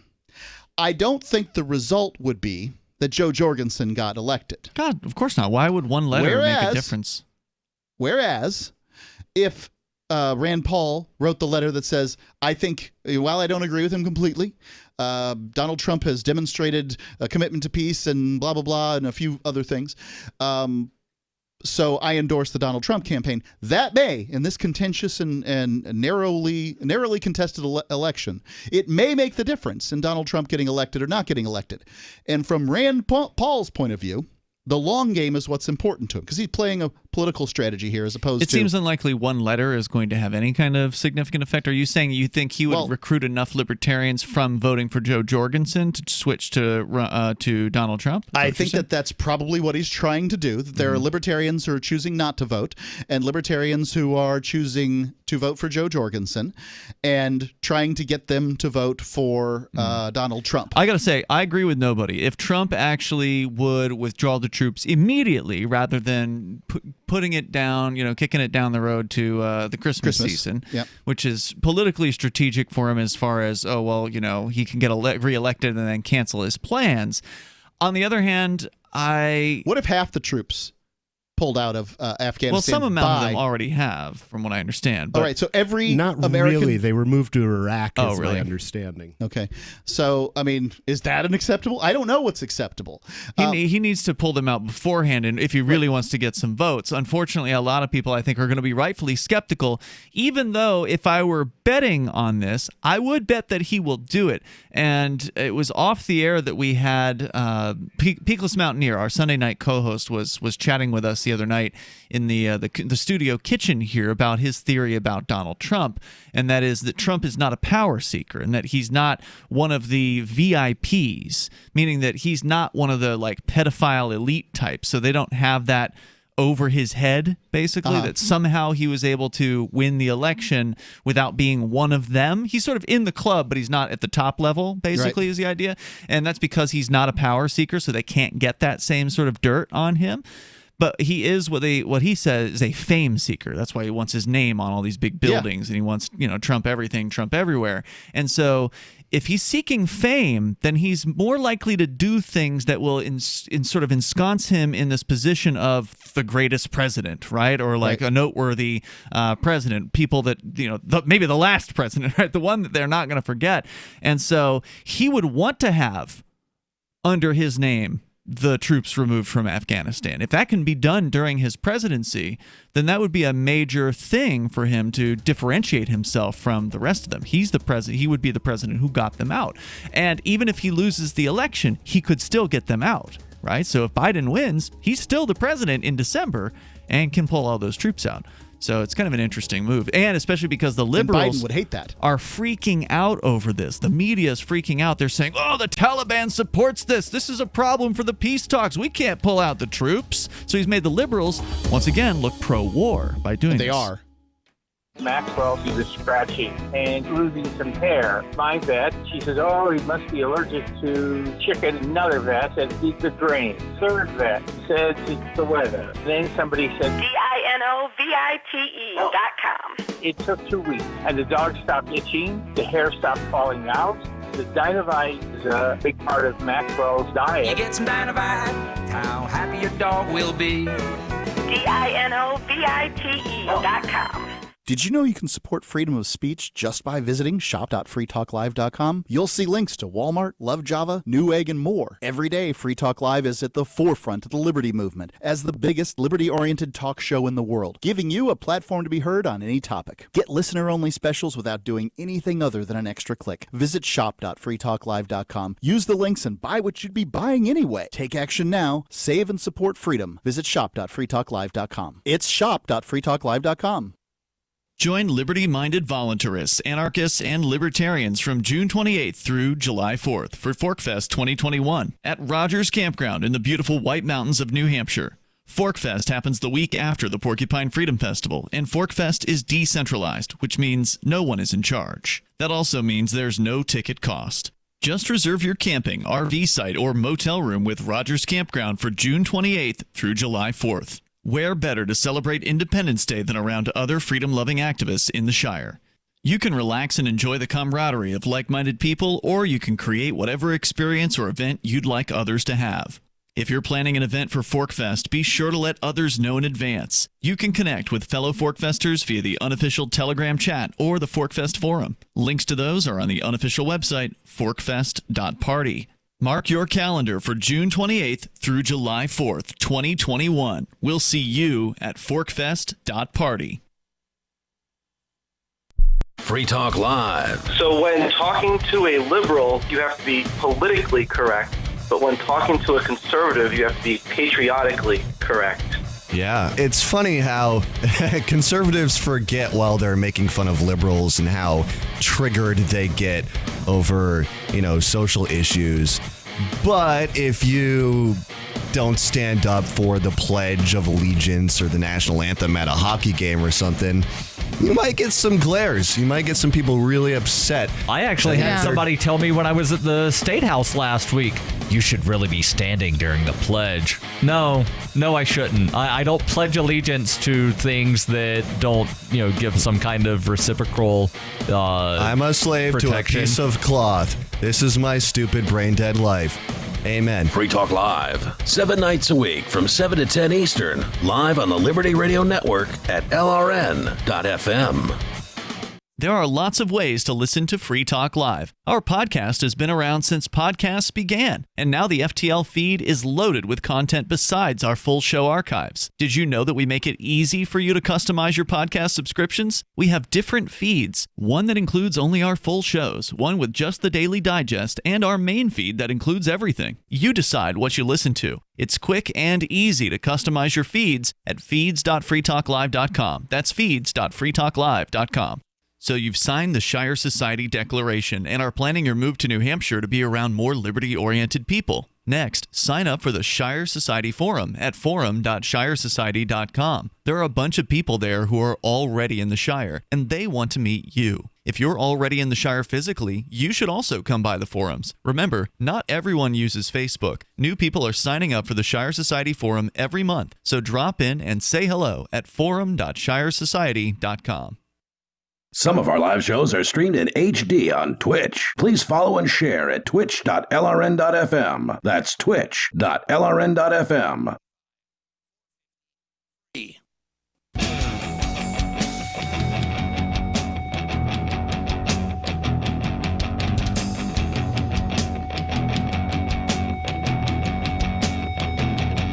It is Free Talk Live, and we're inviting you to join us here. If you want, you can take control of the airwaves. You can bring up anything you want. Our toll-free number is 855-450-FREE. With you in the studio, it's Ian. Nobody. And Mark. And you've heard us talking about Divi here on Free Talk Live. It's diviproject.org, D-I-V-I project.org. Allows you to learn more about, it's a cryptocurrency, but there's some aspects to it that make it different. They've got, for instance, super easy to set up masternodes. I finally went through this process here in the studio, and it was very, very simple. Just a matter of a few clicks and you're done. Essentially, basically what you're doing is you're paying for the creation of the masternode, because setting up a masternode is something that you really have to have some technical know-how for most masternodes. But Divi has made it for most cryptocurrencies, not for Divi. Right, Divi has made it incredibly easy. Now, I did check in. Streamlined the masternode creation process. Correct. Even Mark could do this. Mark could do it? Seriously? He could. He had his wife do it, but he could have done it. Okay. Yeah. I believe that. Like, I know Mark well enough to say that. But you can go to diviproject.org to check that out. I did find out, though, that you can do it the old-fashioned way. So if you want to be able to... You being me? No, you, the listener. Okay. I guess you are listening to me too, Mark, but the other people listening.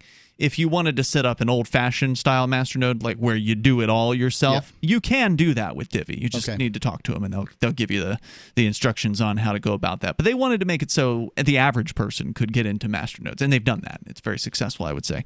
DiviProject.org. You can go there and click into their Telegram channel. If you've got some questions, you want to connect with their support team, you can just talk right to them. Go to DiviProject.org. Plus, it's easy to stake Divi as well.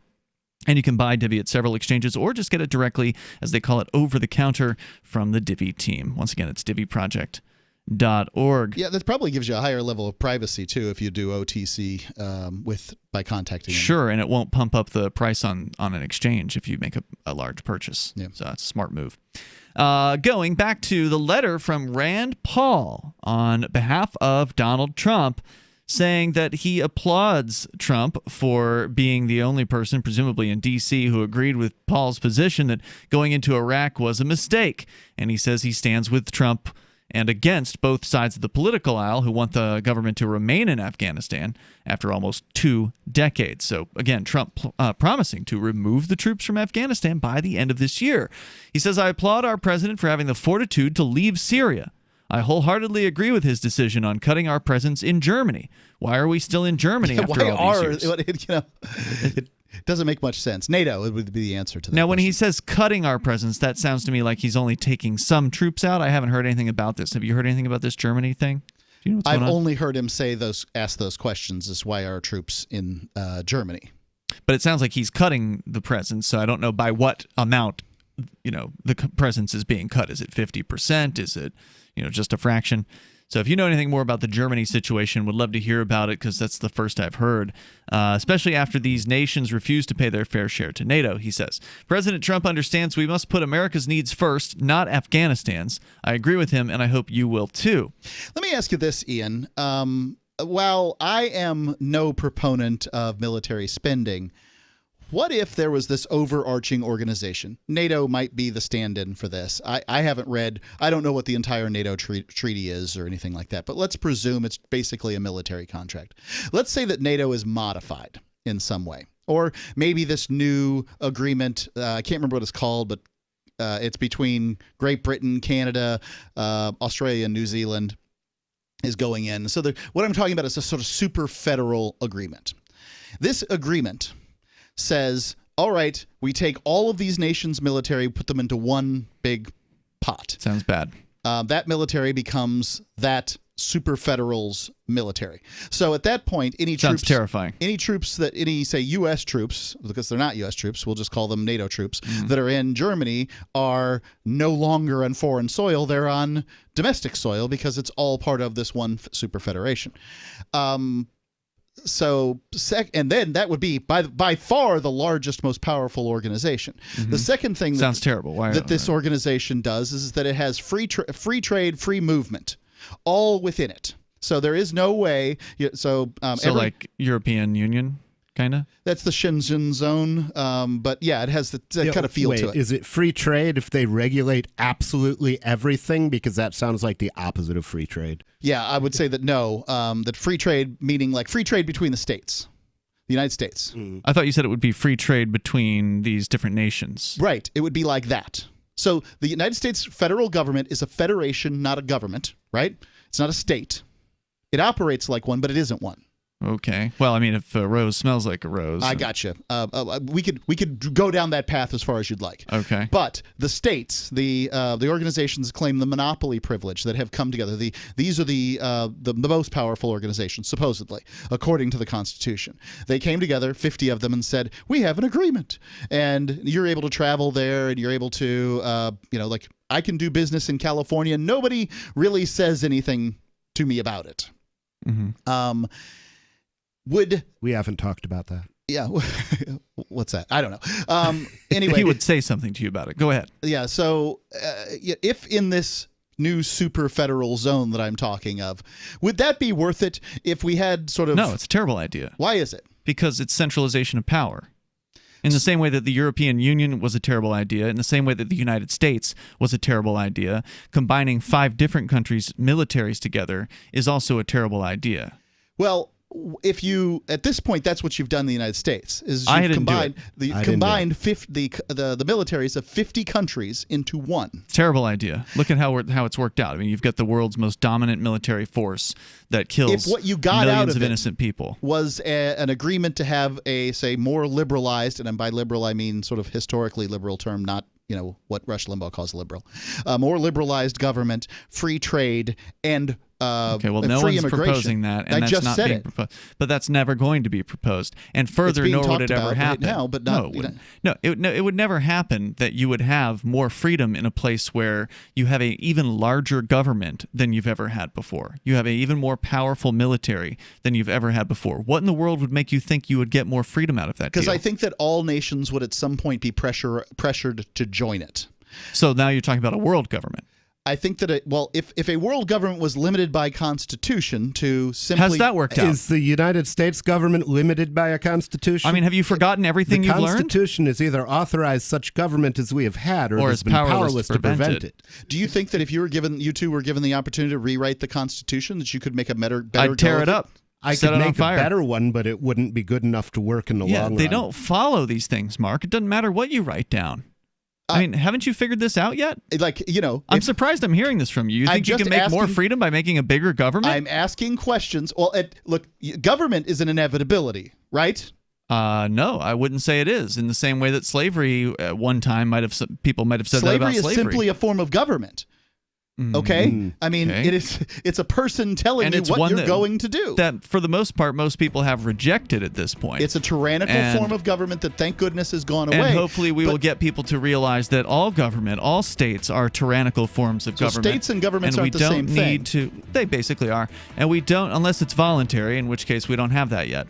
All this would be is an agreement to have a military and then the freedom to travel from one location to another and trade. Yeah, it wouldn't be all that. You know it wouldn't be all that because you're not going to write this. The toll-free number is 855-450-FREE like freedom. Go look at the Eurozone and see how that worked out. On a multidimensional probe, the Syscov Trans-Temporal Vehicle Clio discovers 2 entire universes have been annihilated in a massive time-traveling accident. Robert Kaminsky and his crew race home with the news, only to learn their own universe is next. To pull off the impossible, they'll have to embrace the unpalatable by placing their trust in the admin, Syscov's xenophobic sister universe, and the same people who tried to kill them all only months before. The Valkyrie Protocol by David Weber and Jacob Hollow. Available October 6th, wherever books are sold. Visit Bainbooks at Bain.com for more. Divvy's been a pretty good investment for Free Talk Live. Their ad campaign started in September 2019, and from mid-March to mid-July, the values soared by 10 times. It's not too late. Divvy's new wallet hasn't even released yet, and other things are happening that I can't even say on the radio. If you want to invest and potentially do well, go to divvyproject.org. I can tell you that FTL is deepening its partnership with the guys from divvyproject.org. Past performance is not an indication of future profit. divvyproject.org. D-I-V-I project.org. Is spreading the message of liberty, cryptocurrency, and peace around the globe worth $2 per month to you? As you may already know, in addition to our internet feed, LRN.FM broadcasts on free-to-air satellite across North and Central America, as well as Sub-Saharan Africa. And we've been available on satellite for free 24/7 since 2010. The LRN.FM free-to-air satellite signal is reaching some of the most oppressive regimes in the world, and there's no doubt our ideas are making an impact. You can learn more about the channel's impact by watching the 3-minute video at fund.lrn.fm. If you'd like to help free minds globally with our ideas of liberty, cryptocurrency, and peace, you can donate as little as $2 per month via fund.lrn.fm.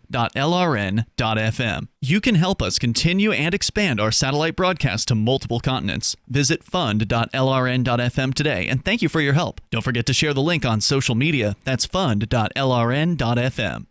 The new 4th edition of Healing Our World, The Compassion of Libertarianism, will take your understanding of liberty to a deeper level and has over 1,300 updated references, new cartoons, and a foreword by Dr. Ron Paul. With discounts for multiple book purchases, the 4th edition of Healing Our World is a great gift for the liberals, pragmatists, environmentalists, and Christians in your life who think libertarianism is cold-hearted. Get yours today at healing.freetalklive.com and use promo code FTL for a $5 discount. What if you want to hear the latest episode of Free Talk Live, but all you have is your phone, you forgot to download our archive, and you have no data connection? You can call our Listen line at 641-793-0191. That's a long-distance number, so you may incur charges. If not, listen as long as you want. 641-793-0191. The Free Talk Live Listen line, 641-793-0191. I've been told no in many different ways. I give you an order and you're going to obey it. George, you can go this way. You can do that and you have to leave here. You cannot bring signs into the rally. Walk with me. Well, I'm comfortable here, actually. Whoa. Hey.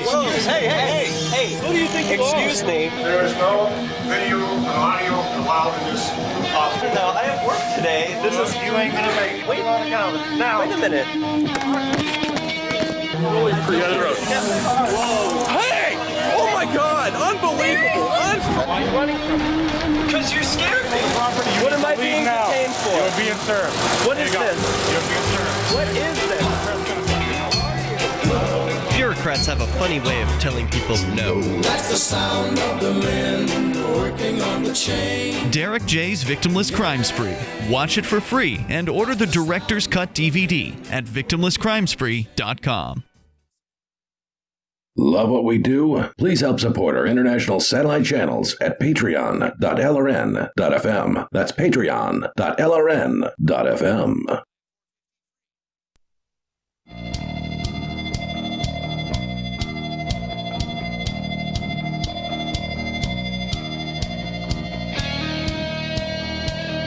Free Talk Live. Dial in, bring up what you want. We got more coming up from Rand Paul endorsing Donald Trump.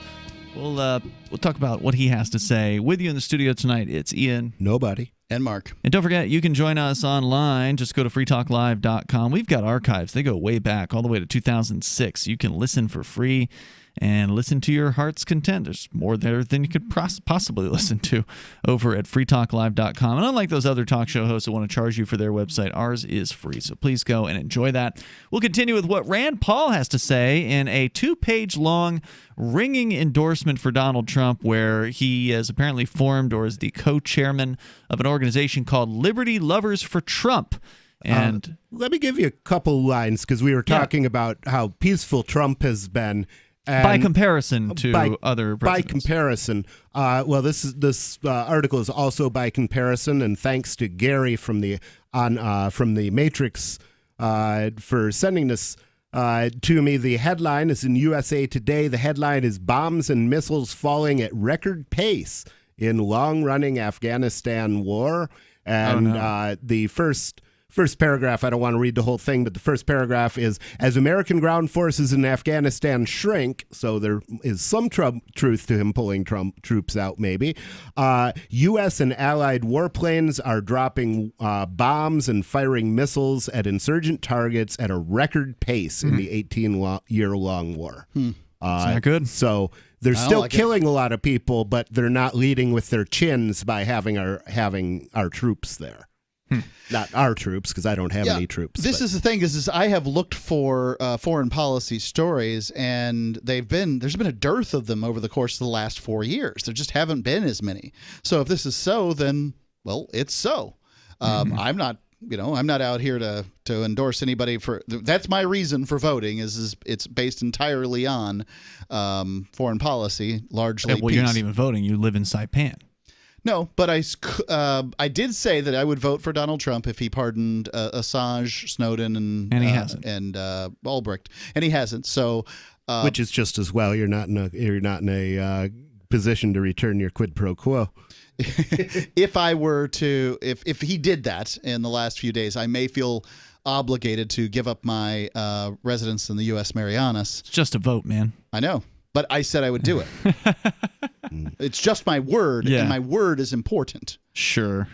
But then again, he is just a politician. So we go back to your calls and thoughts here. Jeff is in Utah. You're on Free Talk Live. Hello, Jeff. Jeff in Utah. Can you hear me? Yeah, we got you. Go ahead. Okay. The reason I was calling is I work as an electrician, and I saved up a bunch of Federal Reserve notes, and I was looking to get into Bitcoin, and I was just curious what you thought about the best way about going about and buying Bitcoin is. Buy it from me. There you go. Nobody will sell you some. The email, I'm all for it, man, if you got it. All right. Send an email to nobody@electnobody.com. Okay. I mean, I've never... Oops, we just lost you there. You say what? Wait, he's back. So you'll probably have to walk me through everything. That's no okay. problem. Nobody I will hold that. your hand as long as needed. Let's say that nobody wasn't on the air to make this offer. Is there something else that we can tell the audience in general about this? Buy it from Ian. I'm not actively selling Bitcoin over the internet these days, but it's hard to say. There's so many different choices out there. There are exchanges. You could go to bitcoin.com and buy with your credit card. You can, but you're going to pay a credit card fee likely if you're going to pay a premium. There's no doubt about that much. If you want to get it the cheapest, then buying through exchanges is the way to go. But then you give up all your privacy. All your privacy. All the KYC. They're banking. so annoying and so invasive and just so awful. And now one of the biggest exchanges has now become its own bank. So as though they weren't bad enough before, now they are even worse than they've ever been. And that's the Kraken exchange. How has their policy changed since they became a bank? Well, I don't know. I'm not on there. They booted me out earlier this year. Somebody said the word bank, and now he's mad. Yeah, I know they're bad, Mark. I mean, I've seen how they work. I know people who currently have accounts with them, and they're super invasive, and they're asking all kinds of really annoying questions. It's hard to do business as a banking organization, a money transmitting organization in the United States. So, but you can get your Bitcoin cheap there. that's what was scaring the hell out of me. I don't know anything. I'm not really a computer illiterate type of guy there. I was just looking to invest in something that will actually increase in value versus, Federal Reserve notes. Well, it may or may not. I mean, you don't know. It at least has the possibility to increase in value, unlike the Federal Reserve note, which is pretty much a guarantee it's going to go down in value over time. Right. I just read a headline yesterday that said Citibank expects Bitcoin to be worth $120,000 per Bitcoin by next year. Now, I didn't. That's optimistic. It does sound Citibank optimistic. thought all those loans it wrote was a good idea. Now, this is a headline, mind you. I didn't go much deeper into it, but I mean, we also read yesterday that if you look at the federal debt, which indicates how much money has been created, versus 1 year ago, it's increased by nearly a quarter. Yeah, it's going to be really bad. So you got a few options, Jeff. The best option for privacy would be to go through nobody or another personal individual. Maybe there's someone in physical reality in Utah who you can meet in reality and give them cash. Or nobody can help you with that. Online, there are also websites that are not exchanges. Meet them in a public place. Yeah, sure. There are also websites that are not officially sort of exchange sites, like local Bitcoins, but they started getting crazy with know your customer requirements a couple years ago, so they're not as good as they used to be. They're very, very state obedient these days. There are some other sites that are trying to compete with them, like AgoraDesk, where there's a lot of cash by mail sellers on there. So, I mean, there are several options, but the less or the more anonymous the option, the more expensive it tends to be. So you may be paying upwards of 10, 14, 20% to retain anonymity, whereas if you're willing to give up all of your anonymity, you could pay no more than 1% at one of the exchange websites. So it really just depends on what sort of trade-offs you're looking for. You there? I'm right here. Oh, sorry. I'm on my cell phone. I thought you cut out with me. All right. I'll definitely get in touch with nobody there. I'll shoot you an email, and we'll set something up. See Sounds what the deal is. If you don't mind, going through that with me, because I'm new to the whole thing there, and I'm definitely interested. So. No, that's part of the process is to hook up with somebody that knows what they're doing and have them walk you through it. Get your first Bitcoins. Your own crypto consigliere. There you go. Thanks for the call, Jeff. I appreciate hearing from you, and good luck. It is an important question. There are a lot of options out there to consider, and it can be a little overwhelming when you're getting into Bitcoin. Where do you start? Who do you trust? Where do you go? And what's the best deal? There are a lot of different things and factors to take into consideration.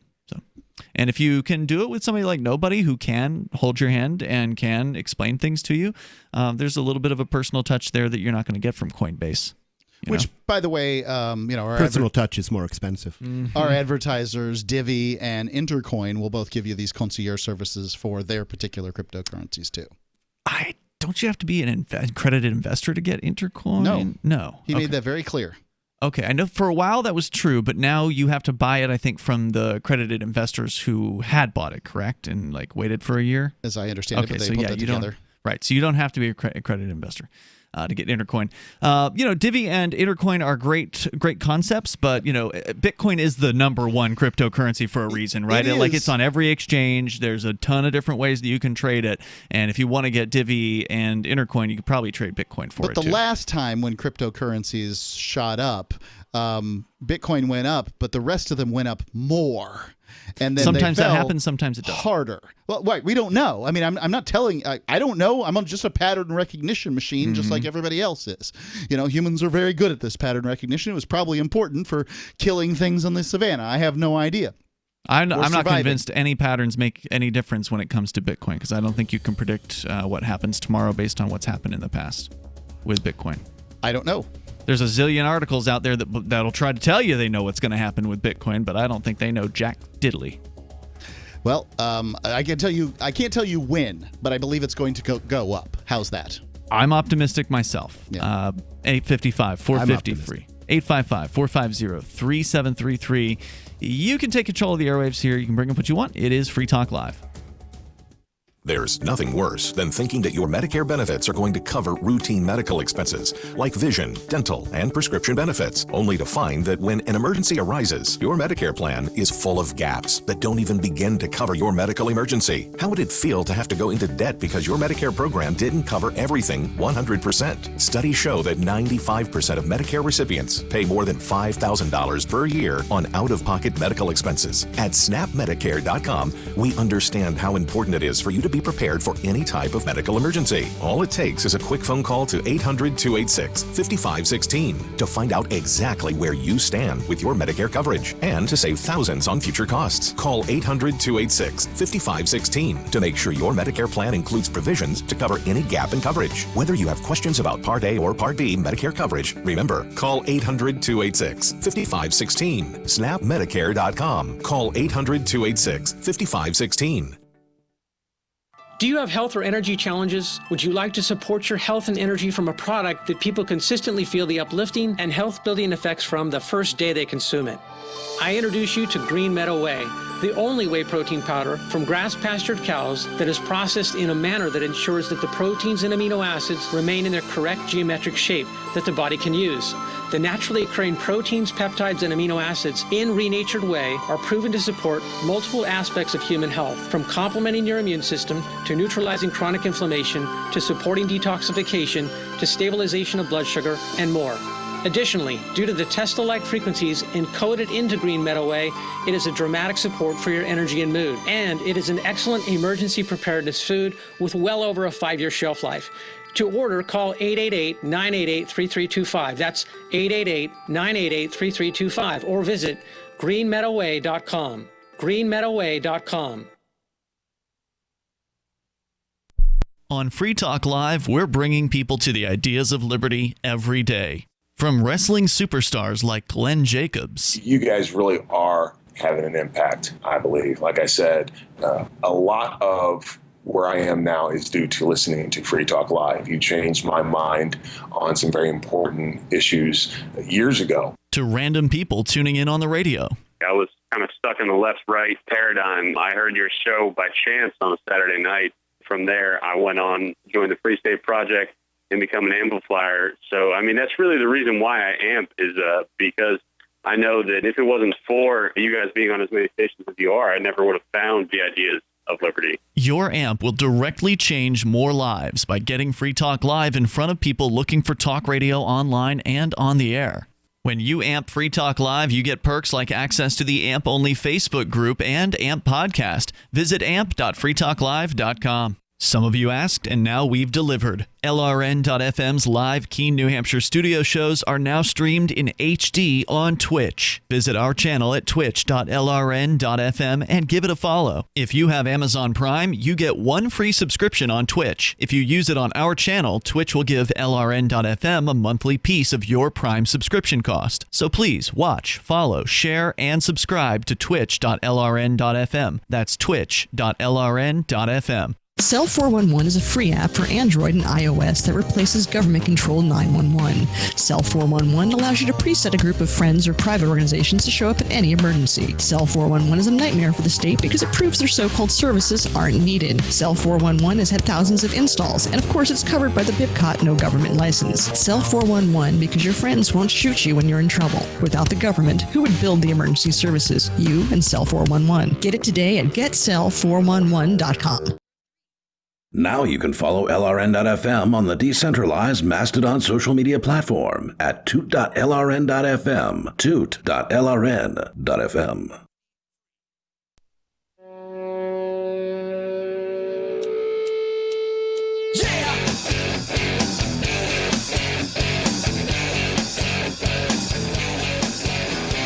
It is Free Talk Live. You can bring up anything here. The toll-free number is 855-450-FREE.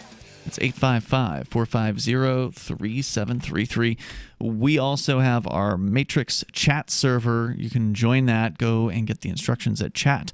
amp.lrn.fm. But that's one of the ways you can actually call into the show and sound almost like you're sitting here in the studio with us. Tonight, it's Ian. Nobody. And Mark. And I want to say thank you to Dan Krafzig, who is a Free Talk Live Gold amplifier. Dan is contributing $10 a month to the Free Talk Live AMP program. AMP stands for Advertise, Market, and Promote.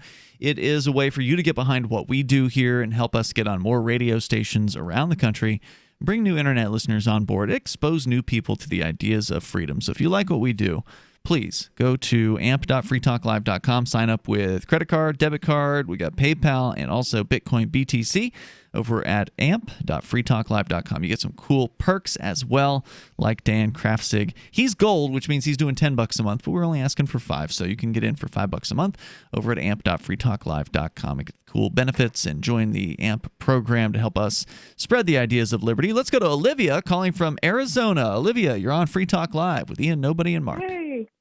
I'm so excited you guys are talking about this today because it ties into a question I've wanted to ask for a really long time. Sure. But before I do, I wanted to mention that I'm not sure you've even heard about this. It's kind of a local story here, but the Pima people, they're also called the Ootam, are protesting the border wall being built across Through their land. Yeah. Have y'all heard about that?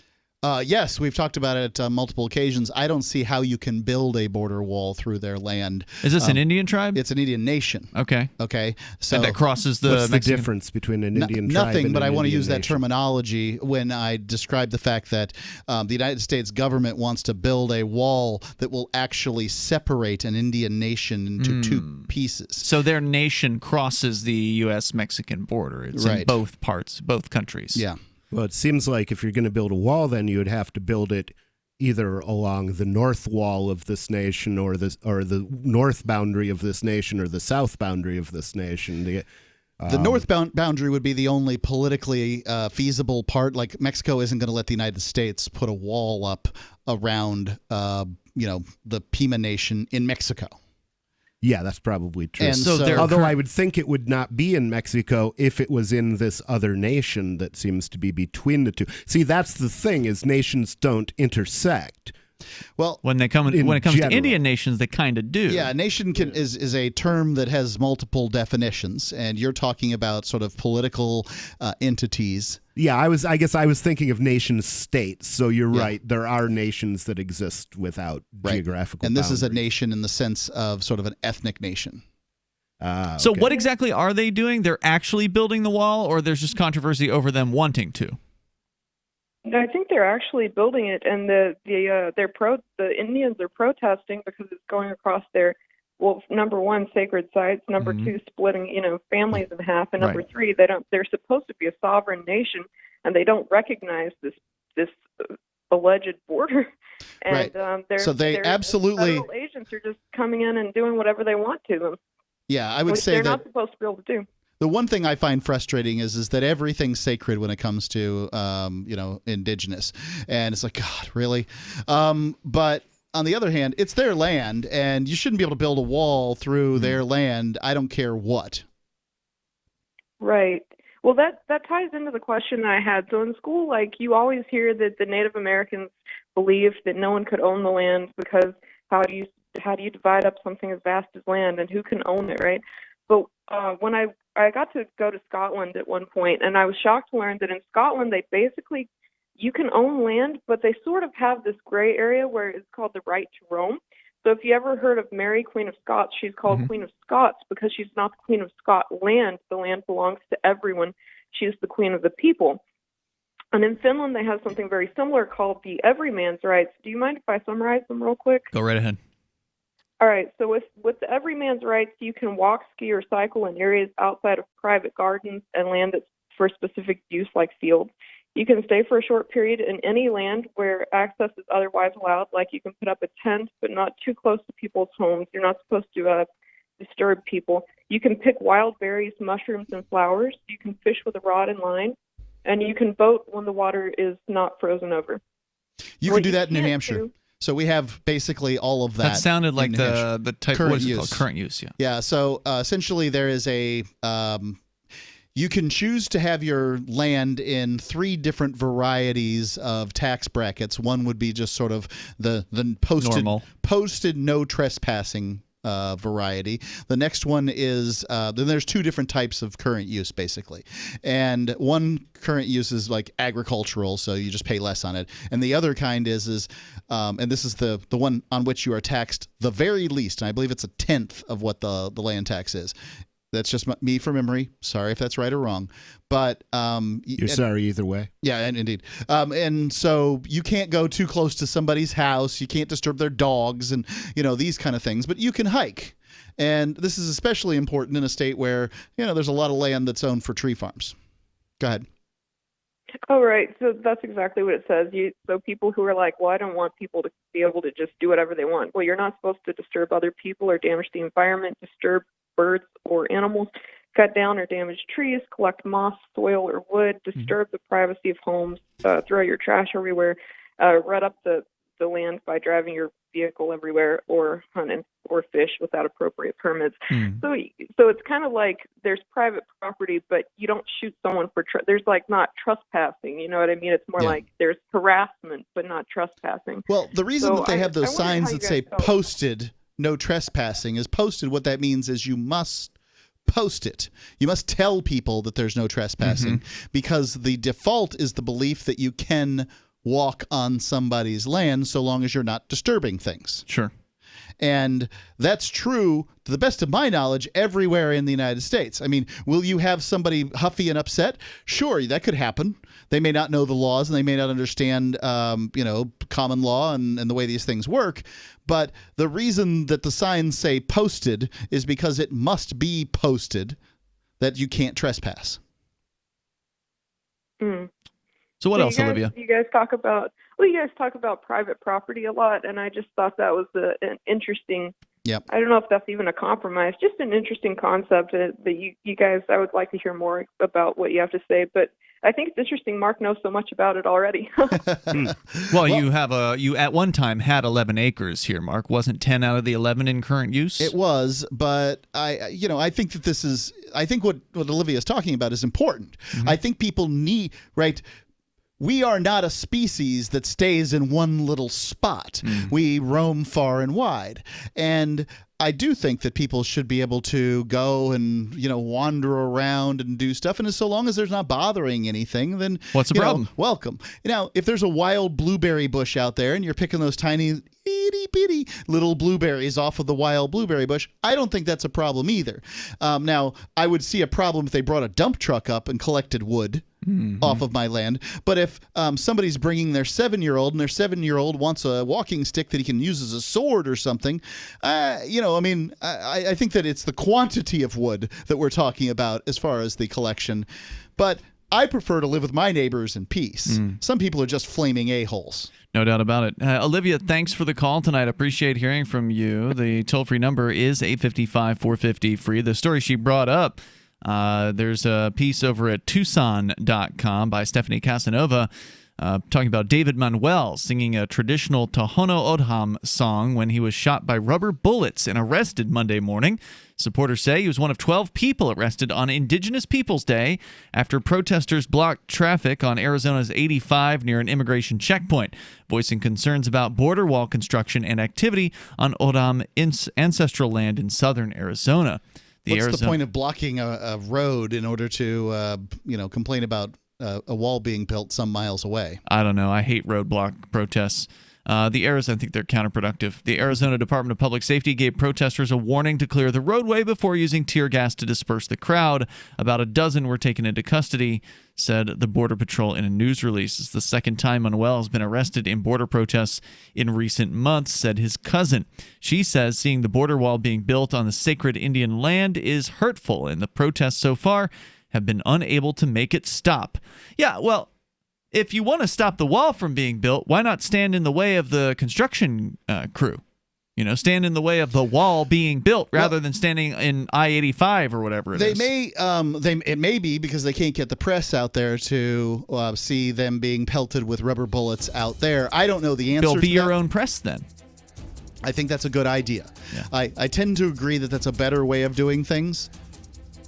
So there you go. Toll-free number, 855-450-FREE. That's 855-450-3733. You can take control of the airwaves here. Hour number 3 is on the way. Whether you want to talk about the Indian nations or whatever's on your mind, it goes. All I know is my land is now sacred. This is Free Talk Live.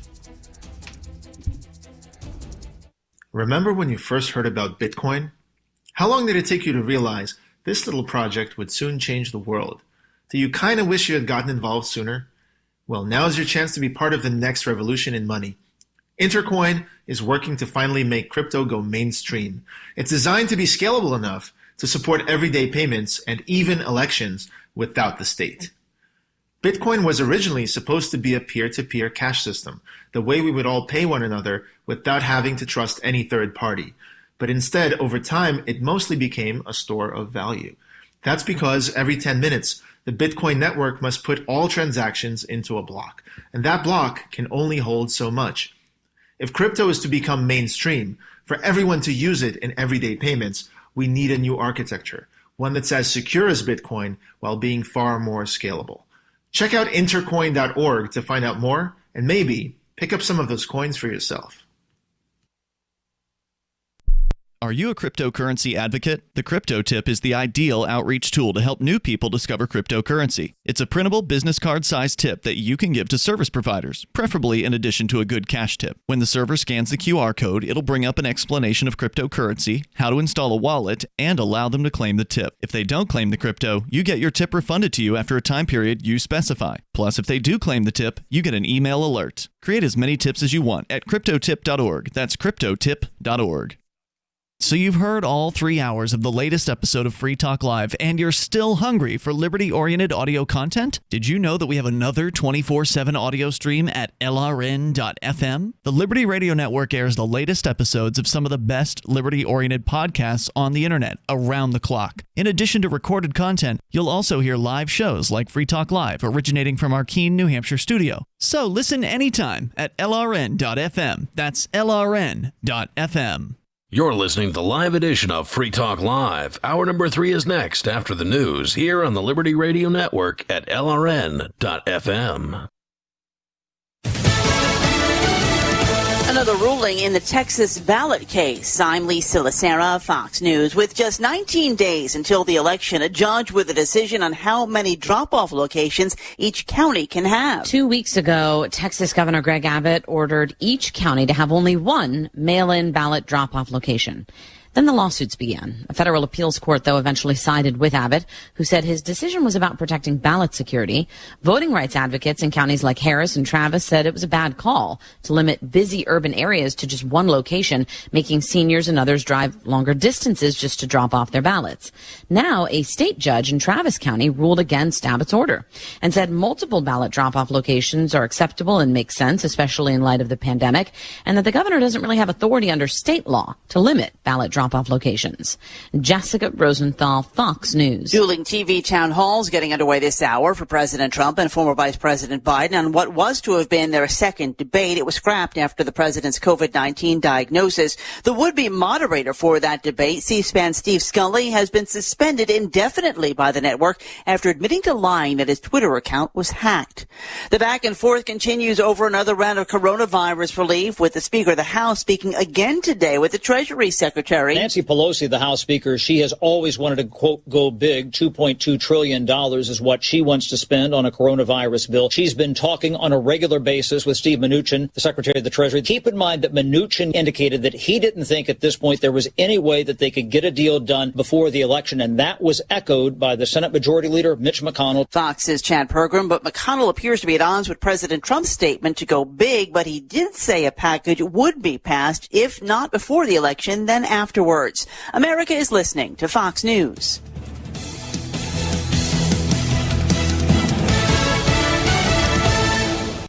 For over 20 years, millions of customers have trusted Blinds.com to update their homes. Because Blinds.com makes it easy to get custom blinds that'll give your windows a high-end look without the high-end price. Whether you like to DIY, need design help, or prefer measure and install services, they do it all with easy online ordering and free shipping right to your door. If you're unsure, know that Blinds.com has over 30,000 5-star customer reviews, and they guarantee the perfect fit for your windows, whether you do it yourself or have them measure and install everything for you.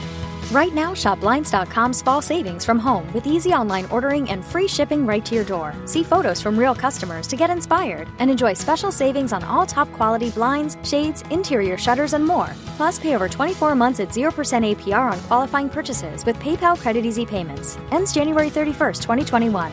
As of September 1st, 2020, new PayPal credit accounts have a variable purchase APR of 23.99% that will vary with the market based on the prime rate. Minimum interest charge is $2, subject to credit approval. Visit Blinds.com/PayPal. Other rules and restrictions may apply. A parents group in one Florida county is planning to hire an attorney to fight the school district's mask order. A GoFundMe account set up by parents in Sarasota County, Florida, has raised more than its goal of $11,000 to be used to hire lawyers to challenge the county public schools order requiring all students in school buildings to wear masks. The parents claim the school board has no authority to make masks a requirement. Neighboring Pinellas County, the St. Petersburg area, has outraged parents making the same complaint. Decisions on masks in public schools in Florida are being left up to counties which run the school districts. In Broward County, Florida, Eben Brown, Fox News. A historically black university in Alabama has removed the name from a dorm that honored a one-time governor who also led a chapter of the Ku Klux Klan nearly a century ago. Bibb Graves' name had been on the residence hall at Alabama State University since 1928.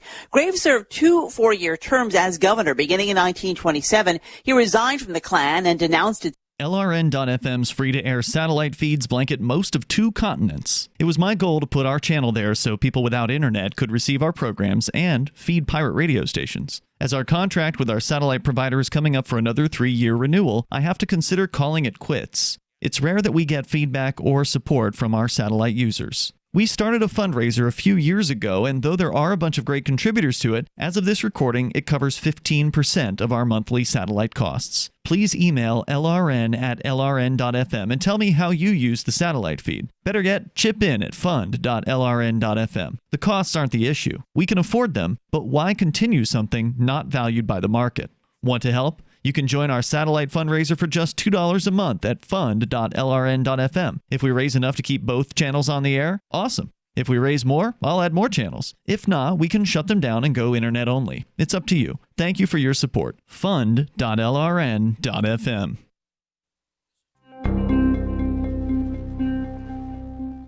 Shortly after Seattle area consulting firm Brink and Tiller received a resume from Corey Wilhelm, a college graduate with a Bachelor's of Arts degree in communications, Human Resources Director Robert Bradshaw immediately fast-tracked Wilhelm's application and spoke with The Onion about this exceptional candidate. Well, the second I saw Corey's resume, I knew I had to send it straight up to our CEO.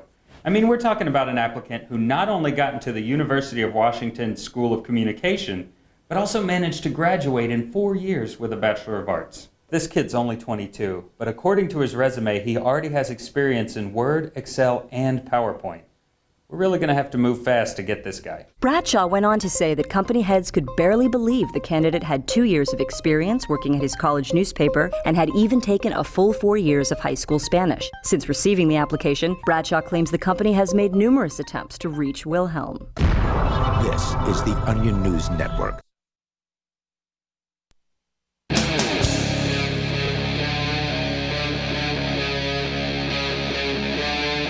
Free Talk Live. It's Free Talk Live, kicking off the 3rd hour. You dial toll-free if you want to join us. Talk about whatever's on your mind. Our number is 855-450-FREE. Like freedom. That's 855-450-3733. We have also the Internet Matrix chat server, which you can join over at chat.lrn.fm. Step-by-step instructions are there for you. With you in the studio tonight, it's Ian. Nobody. And Mark. So we were reading for you, actually, one of our listeners in said Matrix chat, Hello World, posted a scanned letter from Senator Rand Paul on behalf of Donald Trump. And it is a glowing endorsement where Rand Paul, the purported libertarian who denies being a libertarian, basically ignores Joe Jorgensen and goes full on behind Donald Trump. And we'll get into exactly what I mean by that coming up here in a moment. But he's lauding Trump for being, in comparison to his predecessors, relatively I'm not going to say anti-war per se, because if he were anti-war, he would have actually withdrawn the troops in significant means from these other places. But he's done some less bad stuff than some of his predecessors. He did meet up with Kim Jong-un from North Korea, which was an unprecedented move for a president to make. And Christian Anarchist is saying he's been in the Zimmer for Matrix calls for 40 minutes. Well, he hasn't said anything until just now, so we'll do our best to get him on here in a little bit. Okay, but if you got to let us know that you're there. Otherwise, it doesn't work the same way that that Discord did previously. So you have to actually ping us essentially to let us know, hey, I want to call in, kind of thing. So we will get to him here in just a moment. The toll-free number, again, is 855-450-FREE. So a little bit more here from the story at Rand Paul, this letter that he posted. Again, this was posted to the Matrix server in our news show prep channel. He says, after praising Trump and some of the moves he's made, like pulling out of Syria and announcing the withdrawal from Afghanistan, which, again, we're still waiting to see that happen. It's supposed to happen by the end of the year. Hopefully it actually will. He says, have you seen who the other side has decided to nominate?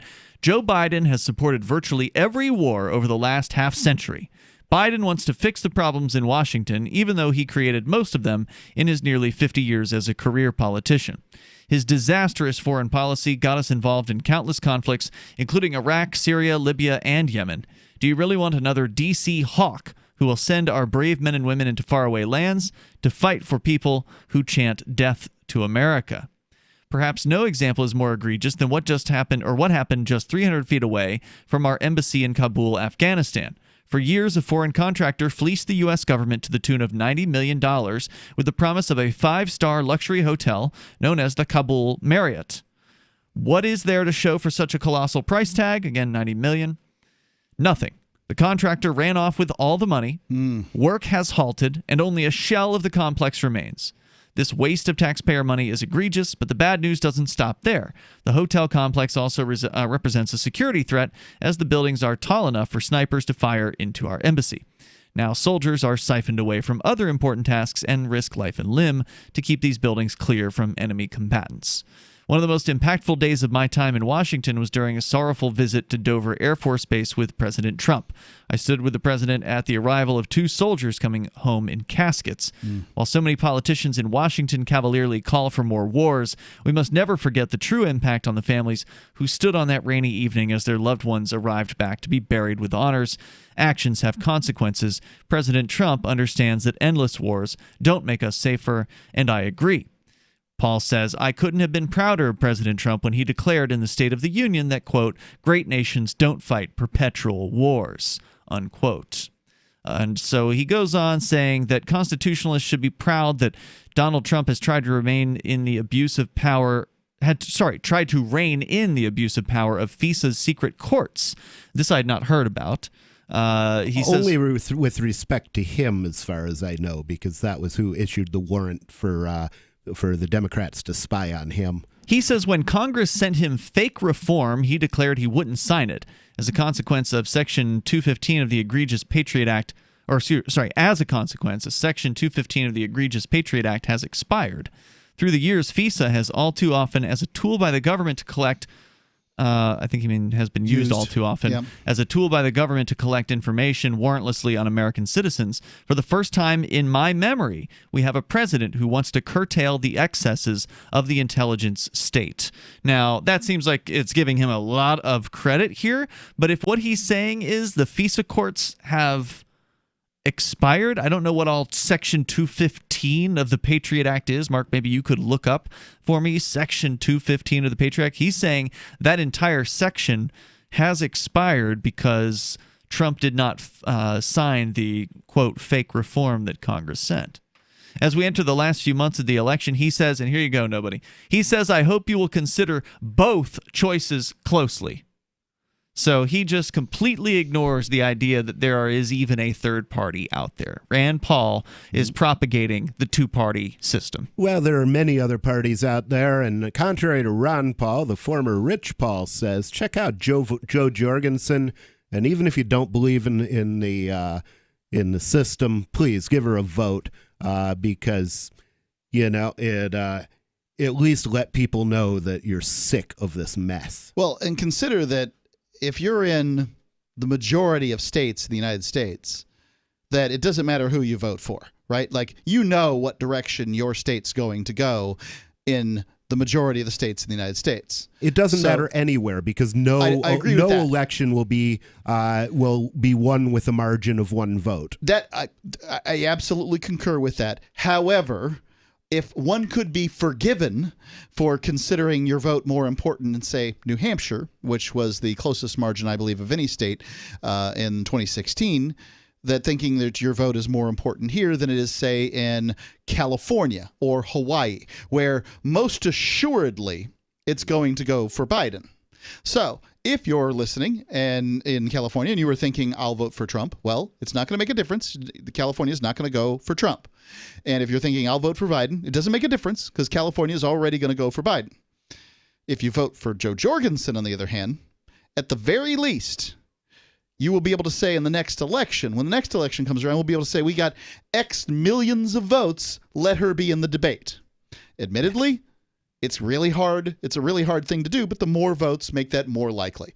And if actually, I don't think they factor in the election results. Well, I don't think it they do. Gets factored Officially. in that, the higher your vote total, the more likely you are to be taken seriously by voters next time around. Right. If Jorgensen, what did Gary Johnson get in 2016? About 4%? Was it 4? 3? 4%? Do you remember how many millions of votes? Yeah, I think so. No, I don't. I thought it was like 4 million votes. That sounds too high. Right. Okay. Yeah, I don't know how many votes he got. But I don't either. If Jorgensen walked out with 30 million votes. That'd be amazing. And then she ran again. Presumably she would. She's a young woman. She's younger than both of these candidates. Yeah, I think. Comparatively. Then she would have a darn good argument the next go around that, hey, how come I don't get to be on stage? Let's go to your calls and thoughts. We got Dorothy in Alabama listening to WBHP there in Huntsville. Go ahead, Dorothy. I guess you're not in Kansas anymore. Yeah, and I don't have a dog named Toto. Say what? And I don't have a dog named Toto either. Oh, a Toto. Okay, gotcha. Yeah, I said she wasn't in Kansas. I heard that. Yeah, I just couldn't make out what she said the first time. Go ahead. Thank you.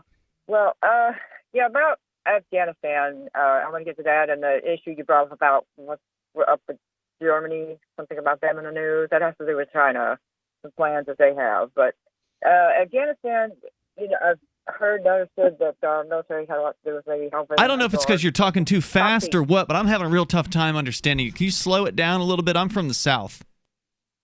Okay, well, how's this for you now?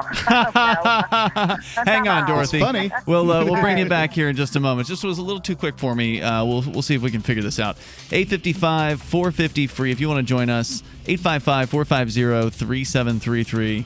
And yes, we do have the Christian Anarchist on the line as well. We'll bring him in from our Matrix server.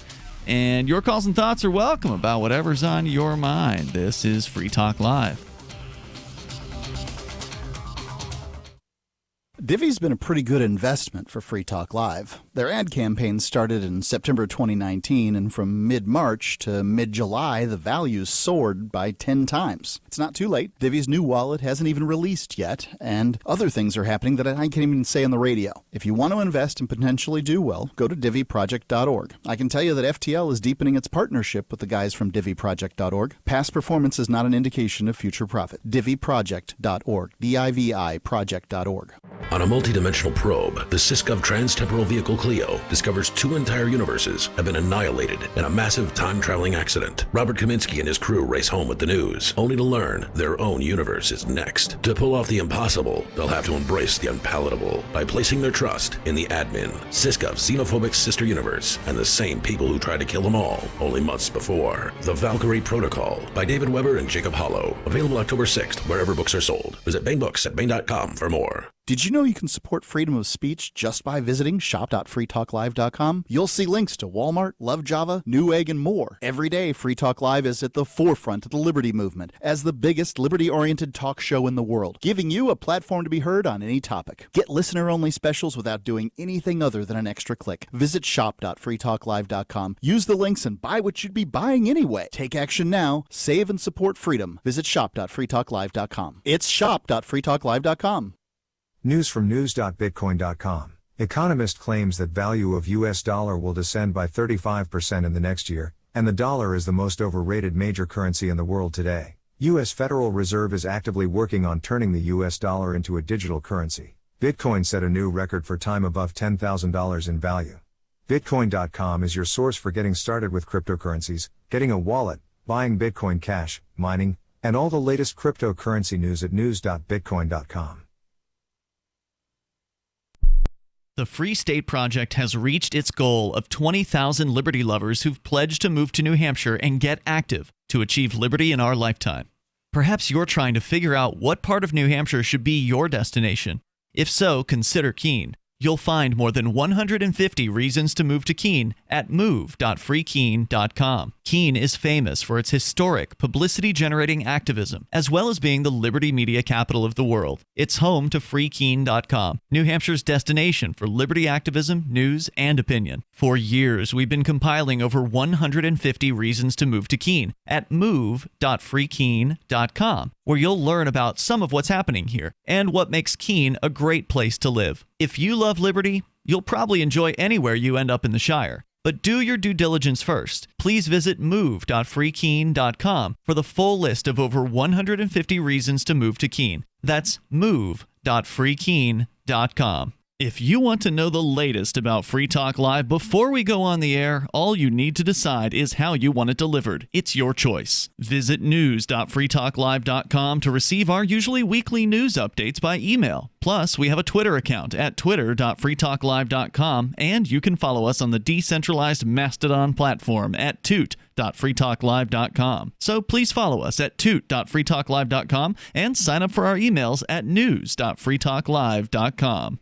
Look, I'm sorry, but you're in for a world of pain if you use Koinomi. The reason is their wallet doesn't support payments. The solution is simple. Let them hear your voice. Message Koinomi on Twitter, it takes 5 seconds, and tell them AnyPay sent you, because they're on the fence right now, and your voice will prove that people care about using Bitcoin for payments. Go tweet at Koinomi now. Or even better, leave a review in the App Store. They really pay attention there. Thanks. This is the Liberty Radio Network, broadcasting the latest liberty-oriented audio content 24 hours a day at LRN.FM.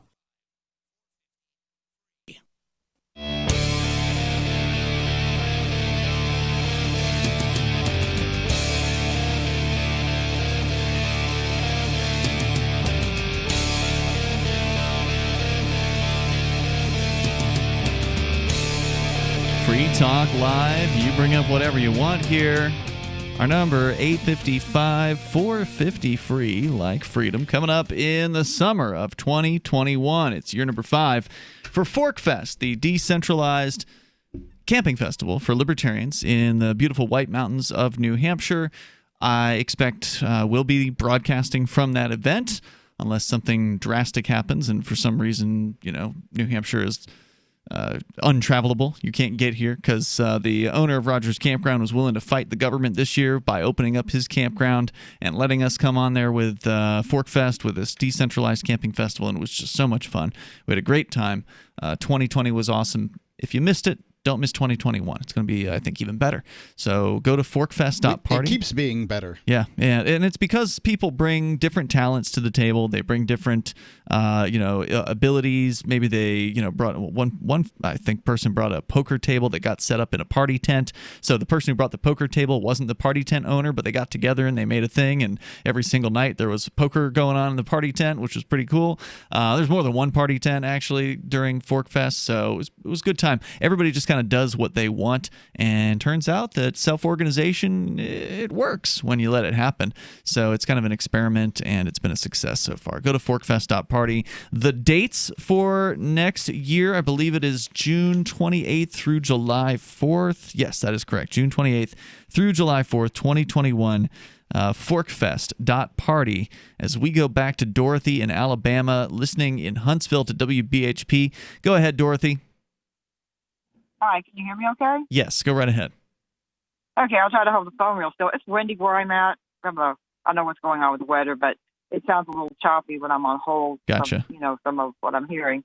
But about being in Afghanistan, now I understand poppies make up over 70 to 35% of their income over there. Coffee? And, poppies. Poppies. Okay. Poppy, yes.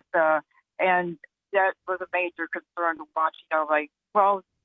Taliban, the ISIS people, they were trying to get a hold of that too, and they were, hey, don't. I couldn't understand you there. What after the? You're breaking up. What after the poppies? You're breaking up. Dorothy. Yes. What did you say about the poppies? It got a little garbled there. Okay, well, that's most of their income over there. Mm-hmm. I'm not sure exactly where we trade, but China does it. They have poppies. Mexico, I think India, I'm not sure, but I'm sure it's a little secret. I don't know why I guess we can't grow our own here, for pain. I mean, can you imagine having your tooth removed or a surgery without pain medicine?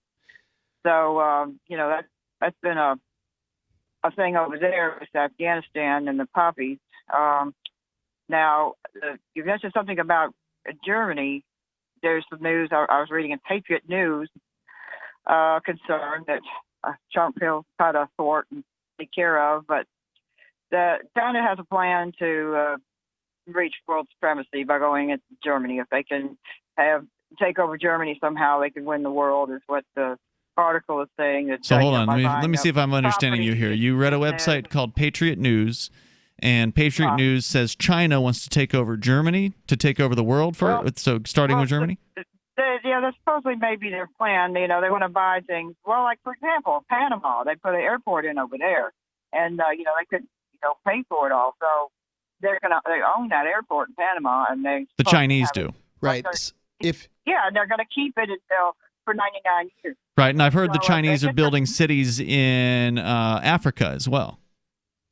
Okay, now over in Europe, like Italy, the factories where the flu had spread and got real bad with them, the Chinese workers over there that were traveling, and they knew they were sick too when they left and went over there to work. Right. There's a book called The Memoirs of an Economic Hitman, if I have it right, and it's talking about a U.S. guy who was working for some companies that would build dams and a variety of things that would help countries, but they'd basically indebt those countries in the process.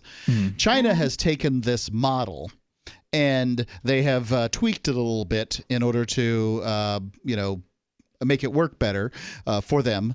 And they're essentially doing this around the globe. They're taking what we're calling soft money, and they're taking this money and they're spreading it around in the hopes of ingratiating themselves and in the hopes of having a great deal of influence, depending on the government and depending on the situation. Maybe it's ingratiation, maybe it's just hard-nosed influence. Whatever it might be, this is what they're doing, and they've got a real problem in China. Their problem is that they are still poor in so much as their people are not doing well. They're not like middle class by Western standards middle class. And they're getting old because they had that stupid one-child policy for decades. But they don't now? They don't have that policy now, but the damage has been done. And so if you're thinking about Japan or the United States or Great Britain, these places are getting old, but they're also pretty wealthy. So those old people have money. However, in China, they're getting old and they don't have money. And this is going to cause a lot of problems for the Chinese Communist Party coming up in the relatively near future, when these people expect to get taken care of and there's no social welfare programs to take care of them. China is like a cornered animal on the world stage right now, and I don't like anything I see that comes out of there. Dorothy, thanks for your call tonight. I appreciate it. The toll-free number, 855-450, free like freedom. Tom in New Hampshire, you're on Free Talk Live. There is a group out there called Reclaim the Records, And what they do is they initiate lawsuits if necessary. They make public records requests for vital records. And these vital records are, in many cases, closed by state law. Or you mean like a birth certificate or death certificate? Yeah. I can't just go down to the Secretary of State's office, Vital Records office, and just get a copy of somebody else's birth certificate. You've got to have an ID and establish all this stuff, unless it's a public record after so many years. But what they do is they go after the fact that the indexes are not covered by the confidentiality laws, and they obtain the indexes to things like marriage records and birth records and death records, and these become public, which is a genealogy tool. But the fun part is New Jersey and New York City are among the ones where they've won the marriage indexes after these people were told that these records are confidential and private, and so the bureaucrats won't give out the index information either. Now the court says the indexes are not private, those are public information. And what sort of information would one glean from an index? Like just the basic names of who got married and where? The names of the license number, and the fun part is they also find out, and becomes public, it gets put on the internet and you can find it. It gets out there, not just the names of the parties, but you can kind of tell, if that's kind of like a woman's name, that these are two women that got married to each other. Guess what, mister? Your daughter got, quote, married, unquote, to another woman. And some of these people are terrified. Mommy and daddy are going to cut them out of their will and everything. But that just means more money for the people who deserve an inheritance. Oh, because you don't think people who get gay married deserve their inheritance? I presume that's what he means. Thanks for the call tonight. It sounds like the people who are disinheriting people are awful people, and Absolutely. They should think again. More coming up here in moments. Free Talk Live. News from news.bitcoin.com. Economist claims that value of US dollar will descend by 35% in the next year, and the dollar is the most overrated major currency in the world today. US Federal Reserve is actively working on turning the US dollar into a digital currency. Bitcoin set a new record for time above $10,000 in value. Bitcoin.com is your source for getting started with cryptocurrencies, getting a wallet, buying Bitcoin Cash, mining, and all the latest cryptocurrency news at news.bitcoin.com. From New York Times and Wall Street Journal bestselling author Larry Correia comes the latest chapter in the epic military fantasy saga of The Forgotten Warrior, when the Grand Inquisitor perverts the law in his genocidal plot to kill every man, woman, and child in the untouchable cast. Only the traitor, Ashok Vadal, and the Sons of the Black Sword stand in his way. If it's war he wants, it is war he will get. Bain Books presents Destroyer of Worlds. Available September 1st, wherever books are sold. Visit MonsterHunterNation.com for more. This is Michael Dean from the Freedom Fiends. I've run websites since 1996 and have used over a dozen web hosts in that time. AgristHosting.com is the only one that hasn't broken my heart. Agrist Hosting's uptime and service is stellar, and their DDoS mitigation is the best I've seen. That's important because if you tell the truth in this world, you'll ruffle feathers. And some people will try dirty tricks to silence your voice. No matter what the haters hit us with, Agrist Hosting keeps our websites online. If you have a mission-critical commercial presence or a world-changing activism site, you cannot tolerate any skullduggery. So go with AgristHosting.com. Have a WordPress or blog site, but you're not satisfied with performance or uptime? Or just want raw hosting? Want to pay with Bitcoin? Agrist Hosting specializes in high-performance hosting with personalized service. Go to AgristHosting.com and click on the button that says Get Hosted. That's AgristHosting.com. My name is Jacob Hornberger. I'm president of the Future of Freedom Foundation, which Congressman Ron Paul awarded for having an outstanding freedom website. Write us at fff@fff.org, and we'll send you a free 3-month subscription to our monthly journal of libertarian essays and our booklet, Economic Liberty in the Constitution, which George Mason University economics professor Walter Williams praised in a recent column. That's fff@fff.org. The LRN.FM social media channels have been revamped. We've eliminated Facebook and focused on other platforms like Twitter and Mastodon, the decentralized alternative to Twitter. On our accounts, you'll find posts from multiple LRN.FM show hosts together in one place. Follow us on Twitter at twitter.lrn.fm, or better yet, move to the decentralized Mastodon social media platform at toot.lrn.fm, toot.lrn.fm.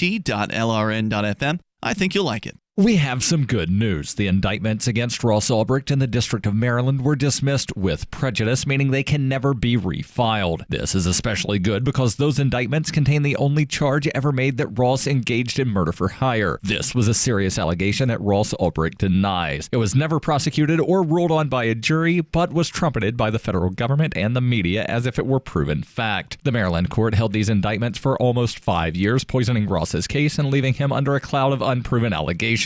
As explained in Ross's appeal to the Supreme Court, the fact that the judge used these allegations to give Ross a draconian sentence of double life without parole violated his Sixth Amendment right to a jury trial. Judges are required to issue sentences based on convictions decided by a jury, not unproven allegations never even charged at trial. Although this is a positive development, the dropped indictment will not set Ross free. Now, a presidential pardon is Ross's only hope of freedom. Sign the petition at freeross.org. freeross.org.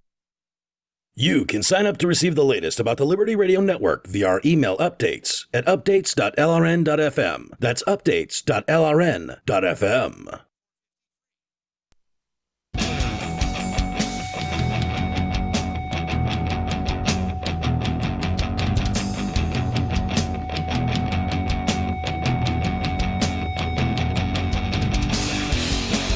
It's Free Talk Live.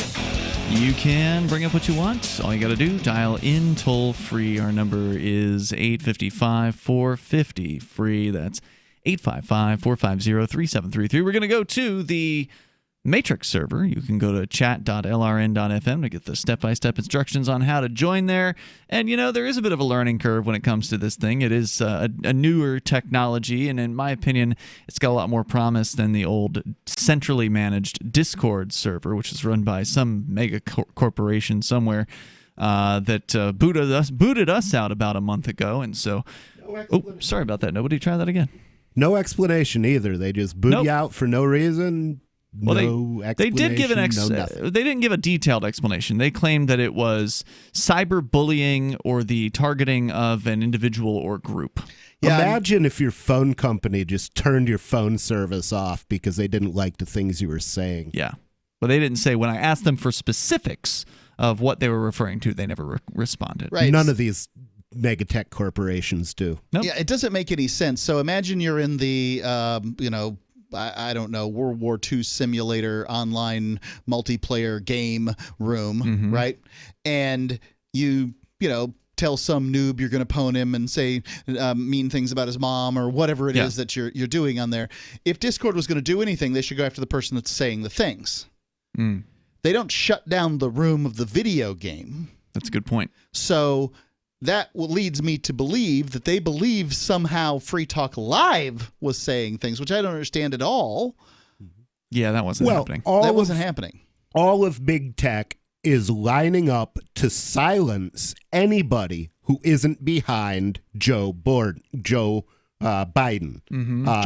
Because it apparently is really important to them to have a senile child molester in the White House. Let's go to Gene. He's the Christian anarchist. He's on that Matrix server, calling us over the Jitsi chat option. Go ahead, Gene. Gene, the Christian anarchist. Uh-oh. You know what?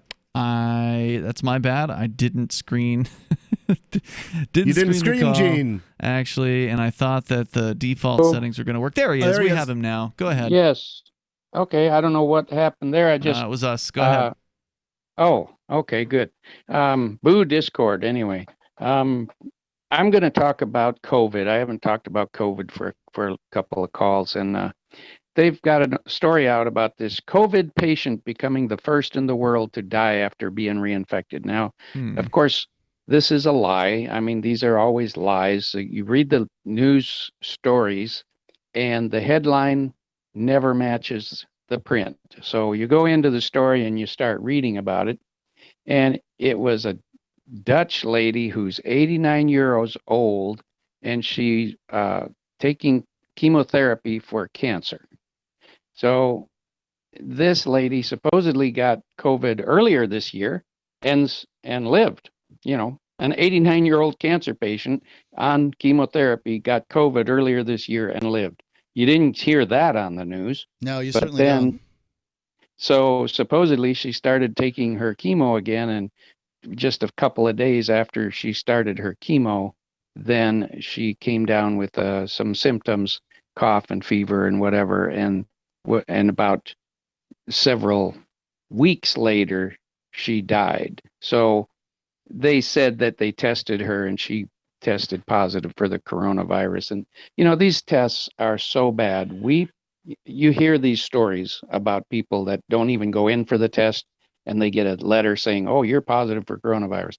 We've had actually that exact same thing happen to two of our patients who were scheduled to go in, and one girl, I think she went into the office to get a test somewhere and got tired of waiting and turned around and left. A week later, she gets a letter saying she's positive for COVID. She goes, well, wait a minute. I never took the test.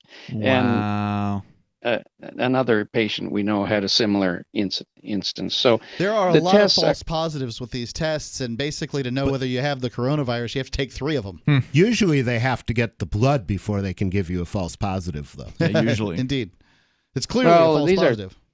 Most of these are swabs, but they're not very specific. These tests will pick up other coronaviruses other than the COVID-19. Right. You have a coronavirus, so therefore you have the coronavirus, according to the test. And it's funny because if you read in this story, if you talk about, you go into the fine print of the story, it talks about the fact that the test that they gave her said that she had a type of coronavirus.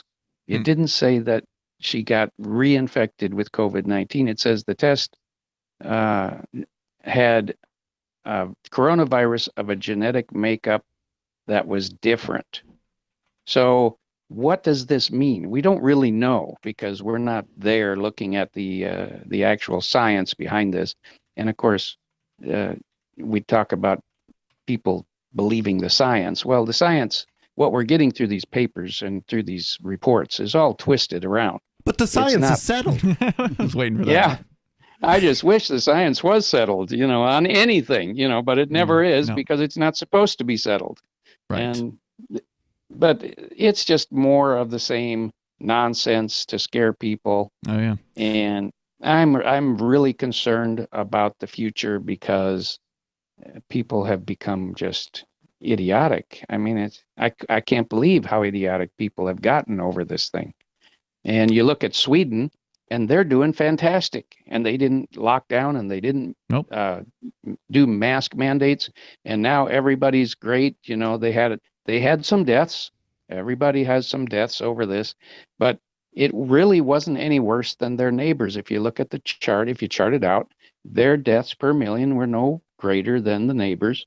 And they didn't do anything about it but keep the older folks, kind of separated because they were the most vulnerable. And now everybody's going around fine with they're back to school, they're doing sports. In some places, other places continue with the lockdown as though it's meaningful. And by the way, I say the lockdown, the half lockdown, these half measures, because if they actually did a lockdown of like the entire globe for 2 weeks, well, then sure, we might be able to put a dent in this virus because people would just not be coming in contact with people. If they locked down the entire globe for 2 weeks, nobody would die of COVID because we would all starve to death. Oh, come on. You're not going to starve if they to death literally locked down everybody, that's exactly what would happen. We'd have no way of getting food. And the WHO has recently said that lockdowns are not the thing you want to do anyway. No. They're the last thing you would want to do. Well, the final option, yeah. Did you see the University of Edinburgh story that said they estimated that up to 200,000 extra people had died because of the lockdowns, or would and it's die going to get because worse. of the lockdowns? And it's going to get worse because you've had all kinds of people who should have gone in for cancer screening that didn't, and now their cancer has progressed and they're not going to survive. And people that had heart problems that they should have gone in for a stent or whatever treatment that they could have gotten, but they couldn't do that. So now they're going to die maybe in 6 months. And don't forget that when those people 2 die, years. their families won't be able to come see them. Right. It's so tragic. And the University of Edinburgh's story is actually talking about just people dying of the COVID, not the additional collateral damage from the government reaction to the COVID. There was even video that we played, I think it was on Free Talk Live one night, from a UK funeral parlor where an old woman is crying at her dead husband's funeral. So a widow crying at her funeral, and her sons are sitting 6 feet away from her. One of them moves his chair over, and the other moves his chair over to try to comfort their mother during this funeral. And some funeral parlor director's like, nope, you can't do that. Now that's the guy you want to punch in the face. Not somebody who's just talking. Somebody who's gonna, prevent you from comforting your mother at your That's how at your bad it father's is. funeral. That's how insane it is. Gene, thanks for the call. Appreciate it. Sounded great there, by the way, on the Matrix server over at chat.lrn.fm. We'll continue here in moments. Your calls and thoughts. Got some COVID fear-mongering since he brought it up. There's something in the news. They're saying it's worse than it's being reported. Attention business owners body slammed by overwhelming debt. If your business is in trouble, hassled by creditors, if you're frustrated, finally fed up with big business bailouts while your business has been left for dead, please listen close. There's a brand new fast-track bankruptcy. Some have even called it the biggest small business bailout in American history. Designed for individuals and their businesses. And look, almost no one knows about this yet. My attorney wasn't even aware of it. The truth is, beating the system has never been easy because it's rigged in a sense against the little guy. But here's the jaw-dropping news nobody's talking about. They've literally just changed the system so that you can beat it, but only if you understand how the new game has to be played.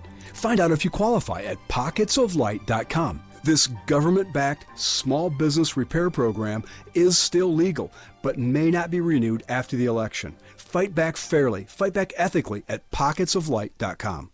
When you have a pain in the neck, a real pain in the neck, back, shoulder, or legs, you now have 2 convenient choices to get fast relief without taking another pill. Because now, Sunny Bay heating wraps and pillows are available at both Amazon and Walmart. Yes, see Sunny Bay's 4.5 to 5-star customer reviews on Amazon.com or Walmart.com. Our made in the USA microwavable heat wraps, heatable neck pillows, and extra large body wraps are designed better for perfect support where and when you need it. Even while driving, Sunny Bay wraps will not burn and stay balanced to provide soothing hot or cold therapy to help treat temporary or chronic pain. And the best part? Sunny Bay quality products start at under $20. Join thousands of happy customers and see why Sunny Bay products have a lifetime 100% positive rating on both Amazon and Etsy. It's easy. Click Amazon or Walmart and search today for Sunny Bay.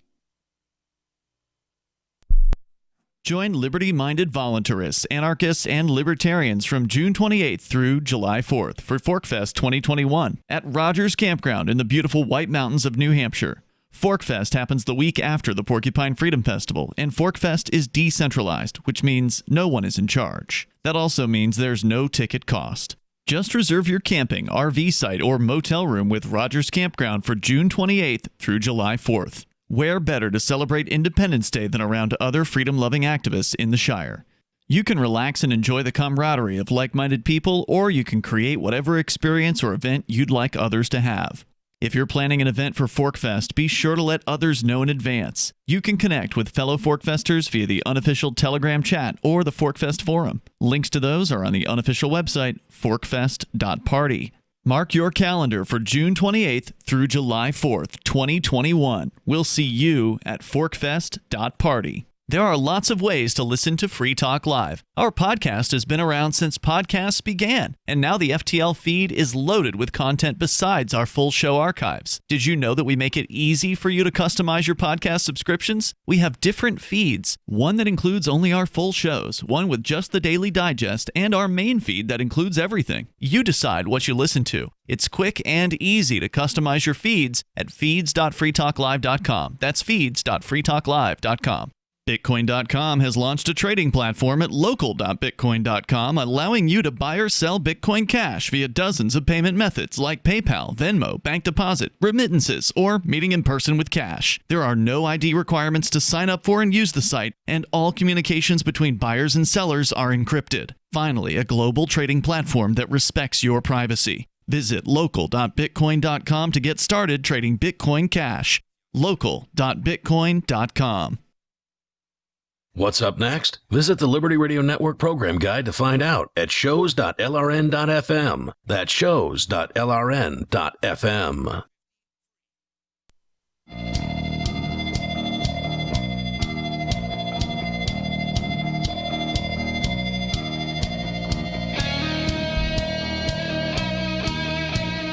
Free Talk Live, toll-free number tonight, 855-450-FREE. That is a phone number that allows you to get on the air with us. In the studio, it's Ian. Nobody. And Mark. Don't forget to check out Nobody Tells the Truth coming up. You doing a show tomorrow night, Nobody? I plan to. 10:30 p.m., thereabouts. Are you going to tell the truth? I always tell the truth.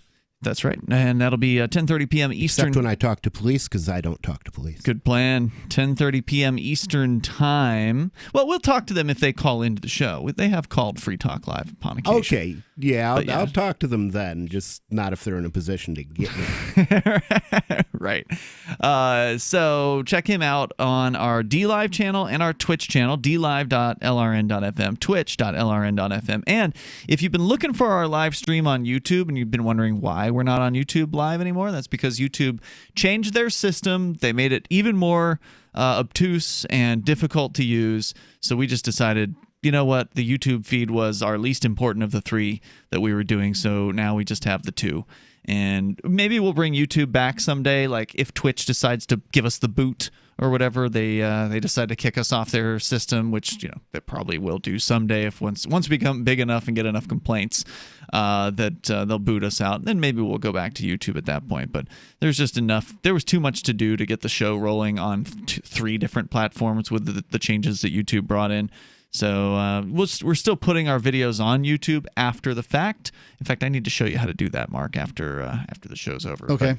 But that's so we're still like there in an archival sense on YouTube. You can still watch the show later on, but if you want to watch it live and if you want to watch Nobody Tells the Truth, you need to be following us on either Twitch or DLive. Once again, that's twitch.lrn.fm or dlive.lrn.fm. We continue with your calls. Eamon is on the line in New Jersey. You're on Free Talk Live. Go ahead, Eamon. Hey, how you doing, man? What's on your mind? This is like my fourth time calling in. Welcome back.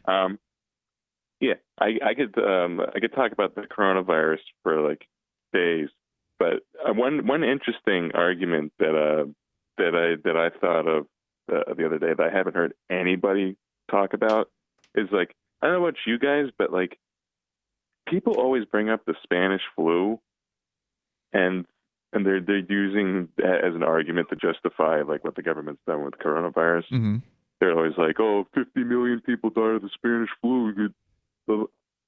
But after doing some researching, like, well, first off, I think that number is grossly blown out of proportion as well, just like their numbers are now, because they had no accurate way of like their methodology of like finding demographics and like population stats were like vastly inferior to today.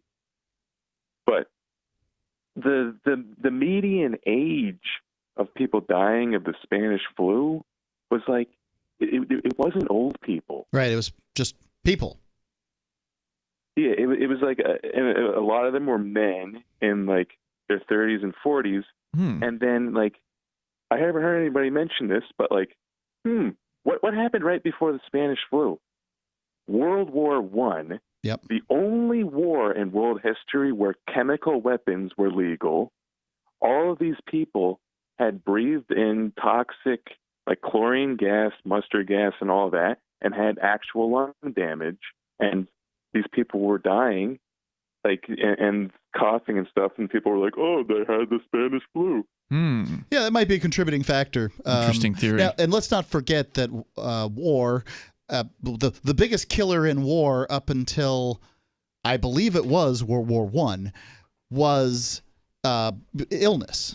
So you'd get all these people together, and then something would go around, and everybody gets it. Yeah, they'd get it and die. And so, obviously, yeah, this is probably one of these. I think World War I might have been a super spreader event. You think? Good call tonight, Eamon. Anything else you want to share? Super spreader. It sounds like a great escort. I had some questions for one. I don't want to get. You can cut me off or whatever, but like you're talking about a lot of Bitcoins.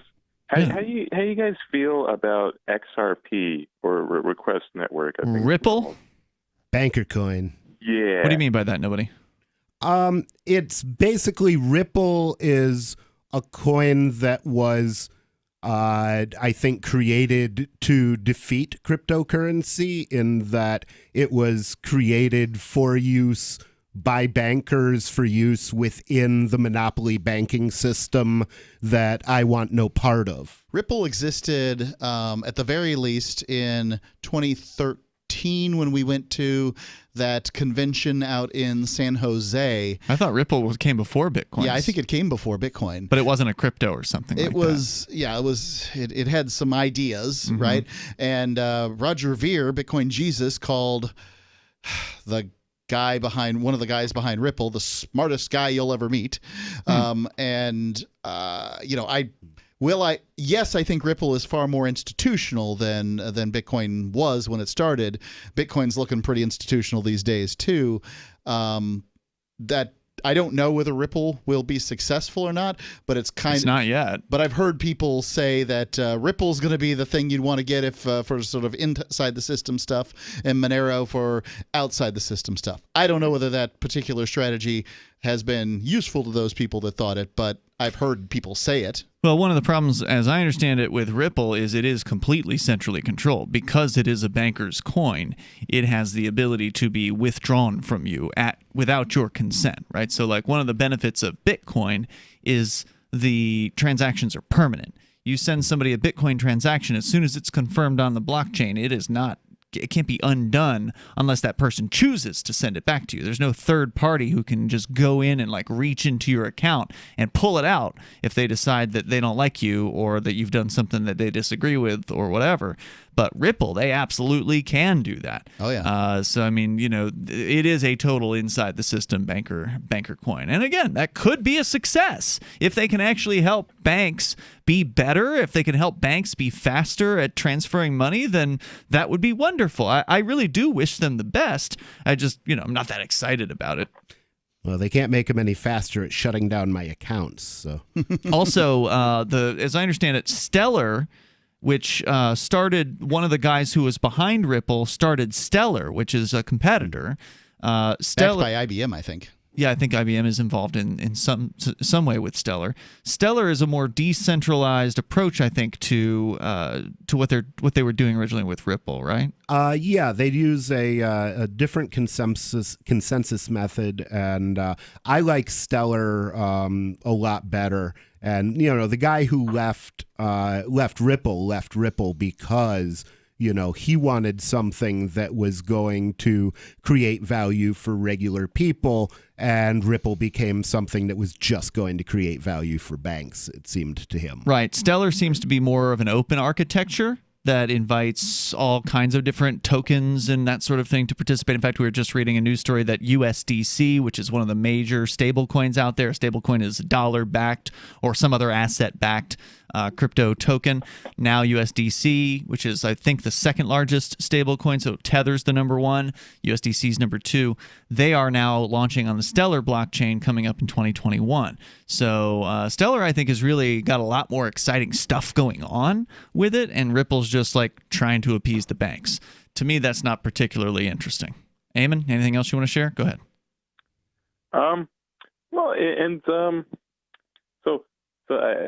So the reason why I found you guys was because of I heard of the Aria's headlines and all that, and right on. That was awesome.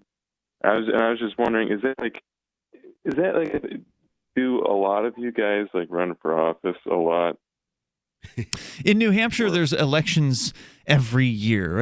Actually, every 6 months, honestly, here in Keene. Nobody, you ran for governor earlier this year. You ran for mayor last year here in Keene. And I'm now running a write-in campaign for every elected position in America, because I guarantee you, if you elect everybody to do everything, I won't do any of it. You mean elect nobody to do everything? Yes, if you elect nobody to do everything, nobody will do it.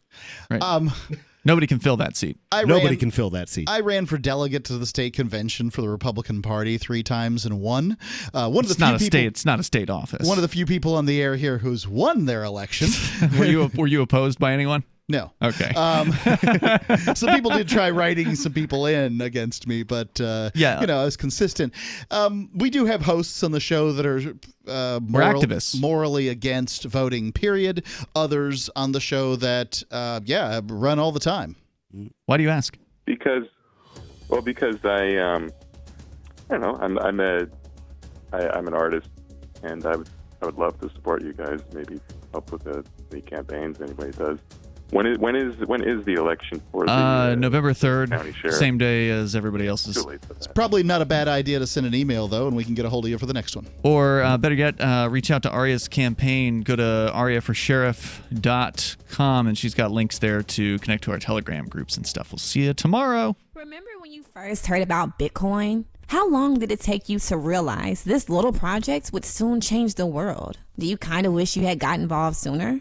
Well, now is your chance to be a part of the next revolution in money. Intercoin is working to finally make crypto go mainstream. It's designed to be scalable enough to support everyday payments and even elections without the state. Bitcoin was originally supposed to be a peer-to-peer cash system, the way we would all pay one another without having to trust any third party. But instead, over time, it mostly became a store of value. That's because every 10 minutes, the Bitcoin network must put all transactions into a block, and that block can only hold so much. If crypto is to become mainstream for people to use it for everyday payments, we need a new architecture, one that is as secure as Bitcoin while being far more scalable. Check out intercoin.org to find out more and maybe pick up some of those coins for yourself. Is oral health important to you? If you don't like your own teeth, fresh breath, or kissing people, then by all means stop listening. Several years ago, I met Jessica Armand, founder and CEO of My Magic Mud, and I became passionate about the product that she created and never want to live without it. It's clinically proven to whiten teeth, but I find it does much more. They want you to love My Magic Mud as much as I do, so they're giving you a money-back guarantee plus 20% off. Go to mymagicmud.com and use coupon code FTL20 at checkout. mymagicmud.com, FTL20.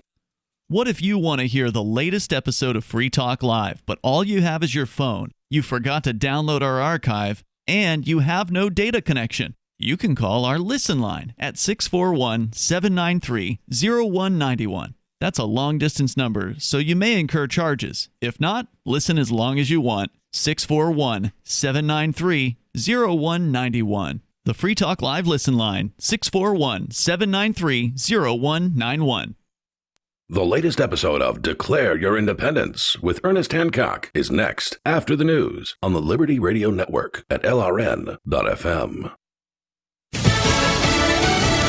The coronavirus takes center stage. I'm Lisa Lacera, Fox News. President Trump and former Vice President Biden both holding town halls tonight separately. In a town hall moderated by ABC News' George Stephanopoulos, former Vice President Joe Biden was asked what he would have done in terms of policy if he were president during the beginning of the outbreak. The president was informed how dangerous this virus was. And all the way back in the beginning of February, I argued that we should be keeping people in China. President Trump is taking part in an NBC News town hall. He was asked about the event at the White House where Supreme Court nominee Amy Coney Barrett was introduced that some people have called a super spreader event for COVID-19 because people did not wear masks, saying he has to be out there as president and that people who wear masks are still being diagnosed with the virus. The second presidential debate was supposed to be tonight, but it was canceled after the president's COVID-19 diagnosis. The next debate is a week from today. Go big or go home. That's the message from the president as he pushes Senate Republicans to reach a deal on a new round of coronavirus relief. In an interview with Fox Business, President Trump said he's willing to raise the White House offer of $1.8 trillion in coronavirus relief. But Senate Majority Leader Mitch McConnell says that sum is a much larger amount than he can sell to his Republican members, proposing instead more targeted spending for small businesses, schools, and unemployment benefits. Just because you can't have all you want, why not do what we can agree to do, which I think argues for a smaller package. Now, Speaker Nancy Pelosi has rejected those smaller proposals as insufficient, supporting instead a House measure that totals more than $2 trillion. On Capitol Hill, Jared Halpern, Fox News. Justice Department has charged Texas billionaire Robert Brockman in a $2 billion tax fraud scheme. America is listening to Fox News. Who knew that the same company that made the twist ties around your loaf of bread also made the face shield delivered to your front door? Packaging solutions provider Bedford Industries stepped up in a big way during the pandemic with help from NetSuite, the world's #1 cloud business system. Here's Bedford's president, Jay Milbrandt. At Bedford, we saw an opportunity to retool our products to create face shields. Thanks to the visibility and control NetSuite provides, we had the agility to change our business overnight. In no time, NetSuite helped us launch our first e-commerce site and handled crucial details from licensing to order tracking. Now we're taking orders from around the world 24/7. We couldn't have done it without NetSuite. NetSuite by Oracle gives you visibility and control over your financials, HR, inventory, e-commerce, and more. Everything you need all in one place. Let NetSuite show you how they'll benefit your business with a free product tour at netsuite.com/Fox. Schedule your free product tour right now at netsuite.com/Fox. That's netsuite.com/Fox. A new poll breaks down the likelihood of people who are willing to get the first batch of COVID-19 vaccine. An Associated Press NORC poll shows a quarter of Americans won't get vaccinated, that 46% want a coronavirus vaccine, and that 29% are unsure as rapid progress 10 months into the pandemic plays out. We have 6 programs in the clinics, of which 4 are in phase 3 trials. Dr. Monsef Slaoui, chief scientist leading the Trump administration's Operation Warp Speed coronavirus vaccine initiative, telling Fox's The Story with Martha McCallum this week that the coronavirus vaccine could safely be approved around Thanksgiving, with the CDC also planning additional safety evaluations as the shot is rolled out. Jeff Manasso, Fox News. France getting ready to reimpose coronavirus restrictions in Paris and 8 other cities as cases there surge. Government ministers say they will deploy 12,000 police officers to enforce a 9 p.m. curfew starting tomorrow night. North, an extremely vocal opponent of gay marriage, drew fire during his 2010 re-election campaign for saying that the legalization of gay marriage would lead to man-horse marriages. In one instance, he told the New Haven Register, quote, "It's a slippery slope. If we allow 2 men to marry, what's next? Men marrying horses?" But yesterday, North found himself at the center of a media firestorm when the New York Times published photos of North on what appears to be romantic outings with a horse. Gathered during the Times' 2-month investigation, the pictures show North in almost a dozen locations with the same 3-year-old mare. A former aide discovered links to numerous horse-related sites, including phillyfreaks.com and hothindquarters.com on North's work computer. The Times is accusing North of using federal funds to pay for luxurious trips, including a 3-night stay at the high-end Sueños stables in Catalonia, Spain last month. North released a statement yesterday claiming he only spent time with the horse twice while conducting research for his anti-gay marriage project. This is the Onion News Network.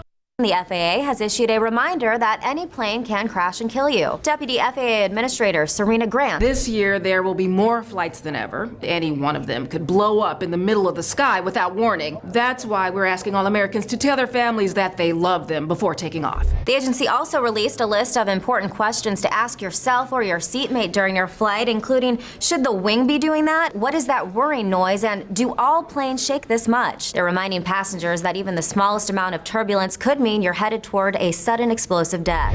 While hurtling through the sky at unimaginable speeds in a steel coffin can feel like gambling with your life, the FAA says there are ways to regain the illusion of control. If you're worried about crashing, why not switch your flight at the last second? It might just save your life. Or kill you, depending on which plane crashes. And for those who aren't flying this holiday, the FAA has reminded everyone that a plane could fall out of the sky right on top of you at any moment. This is the Onion News Network. And now, live from the studios of Freedom's Phoenix, Ernest Hancock. Believe me when I say we have a difficult time ahead of us. But if we are to be prepared for it, we must first shed our fear of it. I stand here without fear because I remember that I am here not because of the path that lies before me, but because of the path that lies behind me. I remember that for 100 years we have fought these machines. And after a century of war, I remember that which matters most. We are still here! Today, let us make them remember. We are not afraid!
And we're back. We're back. I know it's dead air. I just had to reconnect the thing, get a better signal. We're back. Hello. Donna, check the LRN to make sure it's coming through. Yep. Yeah, we're back on the love bus. And we're in Bangor, Maine again. I drove all night to get here and setting up and things and we're here. Hello. We're going to go ahead and get caught up on some of the news, and then we'll have temperature on the second hour in economic, and then in the third hour, Trump report. And welcome to Declare Your Independence of me, Ernest Hancock, Bangor, Maine now. And we're got the love bus back, and we did some more stuff down in Henniker, New Hampshire. Jay, tighten up this about it. He didn't like the way that was, little Lou. Can't do that. And then underneath we changed opinion still that was not seated right before, so we did that. And then I just combat loaded, as Bob would say. You combat load. You just throw everything in. You go and Donna came down to the workshop here last night, so I got to sleep with my wife again. Yay, the Donna. So then I get up and start getting everything organized and stuff. We're going to be washing it today, and we got today enough temperature. It's high enough to put on the rest of the artwork and the logos and stuff. So finish the love bus. Then on the artwork for the Jeep Liberty is painted white, matched the bus, and then we logo that. And then we're going to do some studio work. Now, I'm still on the headset microphone and so on, all the good microphones and everything. We'll hopefully have that ready for tomorrow. And then we do some tweaking and get some stuff done and some wiring that's been run, do some upgrades on the lighting system and stuff and make it and the road, because we got to get the Pacific Northwest. So we're going to Washington to get some. And then we have a bunch more signs and stuff to do. We're going to be here probably through the weekend. And then hit the road early next week, Monday. And then taking a bunch of stuff with us because we have. Oh, Donna, did all those signs come in?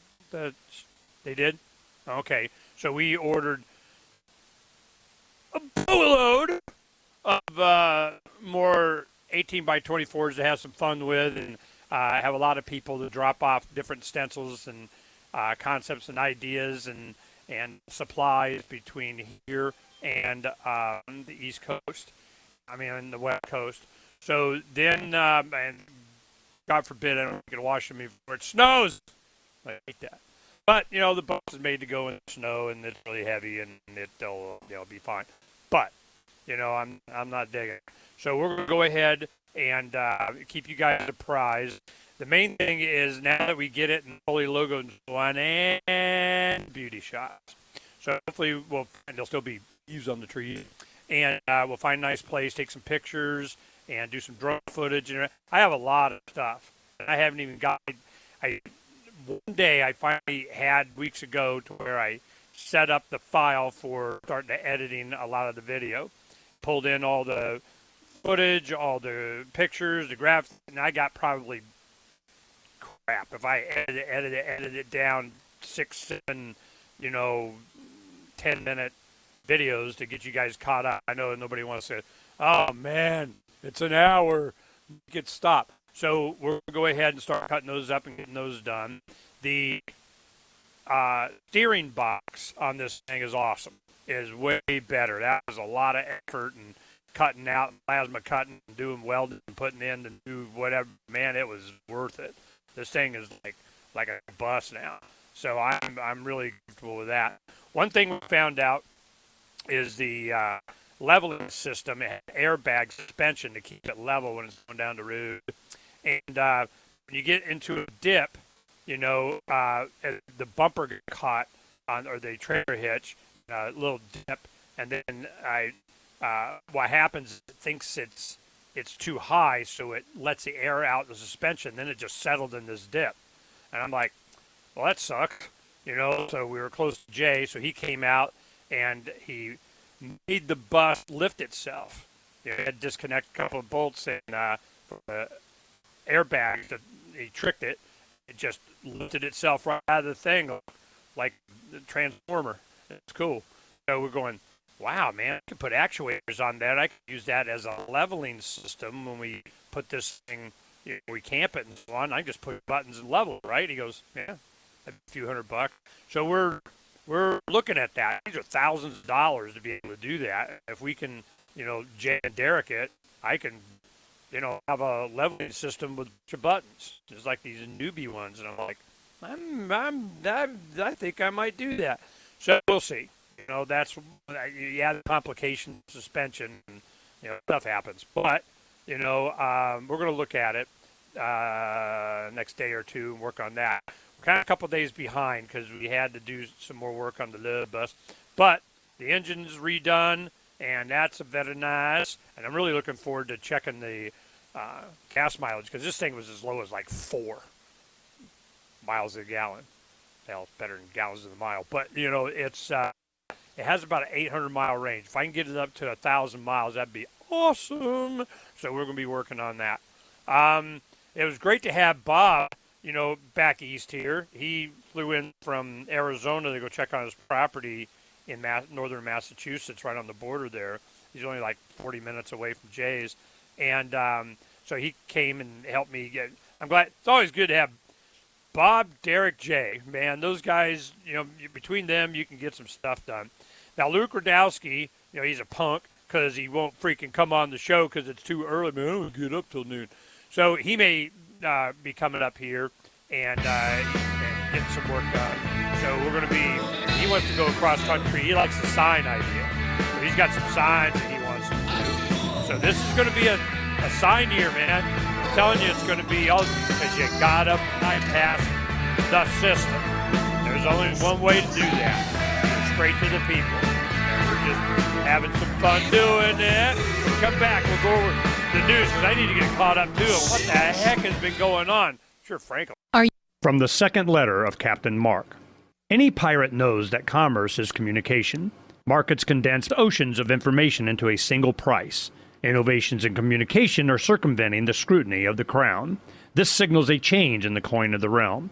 The crown uses digital currency to surveil, censor, seize, and destroy wealth at will, so pirate currency must protect us from this weaponized money. We need to move funds further, faster, cheaper, and without third-party observation, basing decisions on an accelerating flow of information. So pirates require nearly instantaneous transactions with no arbitrary limits on volume or artificial influences on fees. Most importantly, a pirate currency must preclude centralization. Otherwise, it will become another link in our chain to the crown. A superior currency will result in the obsolescence of the coin of the realm and the extinction of the crown itself. Trade above the grid. Join us at pirateswithoutborders.com. Phone records, financial and location data, Prism, Tempora, X-Keyscore, Boundless Informant. Hey, y'all, Scott Horton here for offnow.org. Now, here's the deal. Due to the Snowden revelations, we have a great opportunity for a short period of time to get some real rollback of the national surveillance state. Now, they're already trying to tire us by introducing fake reforms in the Congress. And the courts, they betrayed their sworn oaths to the Constitution and Bill of Rights again and again, and can in no way be trusted to stop the abuses for us. We've got to do it ourselves. How? We nullify it at the state level. It's still not easy, but the Off Now project of the 10th Amendment Center has gotten off to a great start. I mean it. There's real reason to be optimistic here. They've gotten their model legislation introduced all over the place, in state after state. I've lost count, more than a dozen. You're always wondering, yeah, but what can we do? Here's something important, something that can work if we do the work. Get started cutting off the NSA support in your state. Go to offnow.org.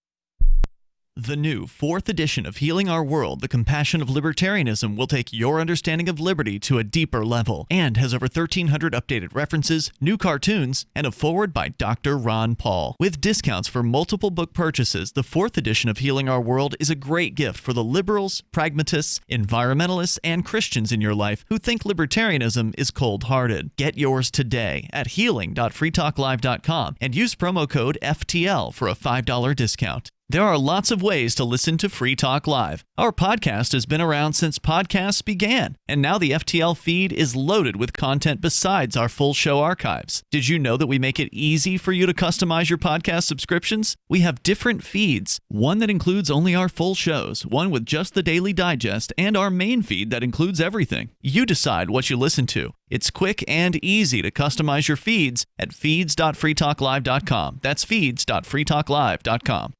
Why did you move to the Shire? I moved here to the Shire because there's other people around who take liberty just as seriously as I do. I moved to the Shire because I saw videos of people challenging authority and thought that I could get support myself. It called to me, like, do this, right now. I wanted to be around people like me who got it, and once I got here, I knew there was nowhere else that I wanted to be. I've always wanted to change the world, so I moved to the Shire to join people who were actually working towards doing the same thing. The people here are awesome, loving, and positive. It was for the adventure and for the feeling of something important is happening here, and I just wanted to come to sort of be part of that. Visit ShireSociety.com to read and sign the Shire Society Declaration and learn the reasons why, if you love liberty, you should immigrate to the Shire. Plus, connect with others via the forum at ShireSociety.com. That's ShireSociety.com. Live video of our key New Hampshire-based shows is streamed on DLive. Please follow and share at dlive.lrn.fm. That's dlive.lrn.fm.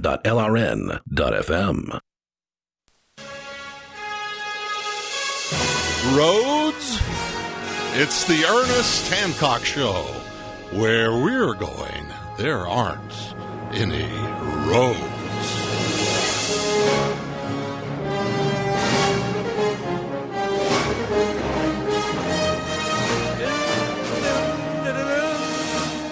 Welcome back. Welcome back. Yeah, Starlink. And then the man's going to mess that up because they can. I'm just so, but this that's what this trip has been about. It's testing this stuff. Being able to, I'm telling you, I'm coming across so many people and activists. A lot of people in the liberty community have taken to the road. One thing, I hope Derek's not listening because then he'll know that there's like 150 pallets for free across the street where they're doing some construction. They have them over there. I went and looked at them, and they're a couple different sizes, and they're very nice. And I guess we're going to be moving them over here. Oh, he loves him some pallets. And he's got some new pallet racks and so on. And but where do I get pallets? Well, here they are. So he may already know, but that's going to be a plan, I am certain. There's so much work to do. It's work.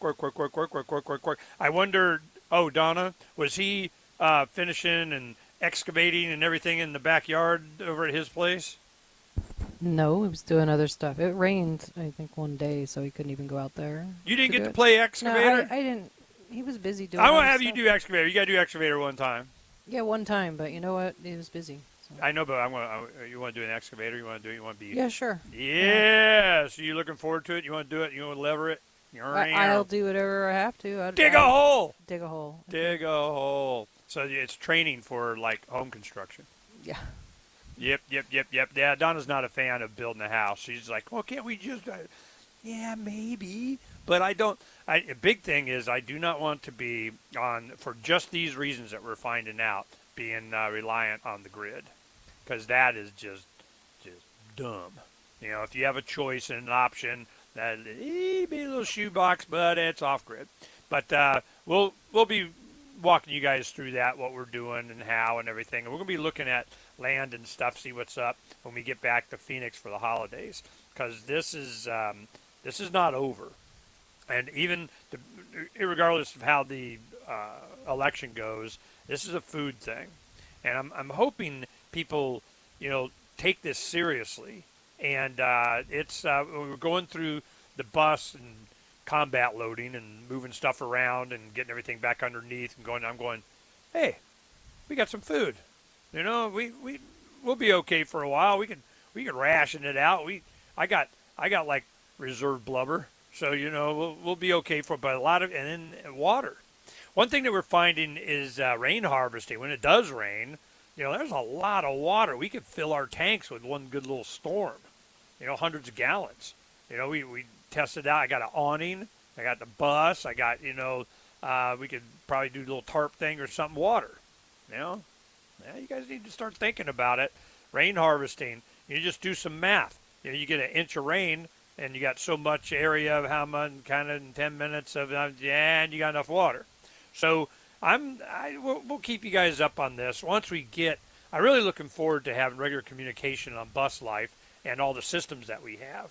But for doing this thing, and we'll go through all that. But first, we got to get everything done, and working and so on. It's been taking way long. But, we've been keeping ourselves busy because the whole point of this was, signs everywhere, a sign. And we're getting designs done for Ireland and Australia and Japan.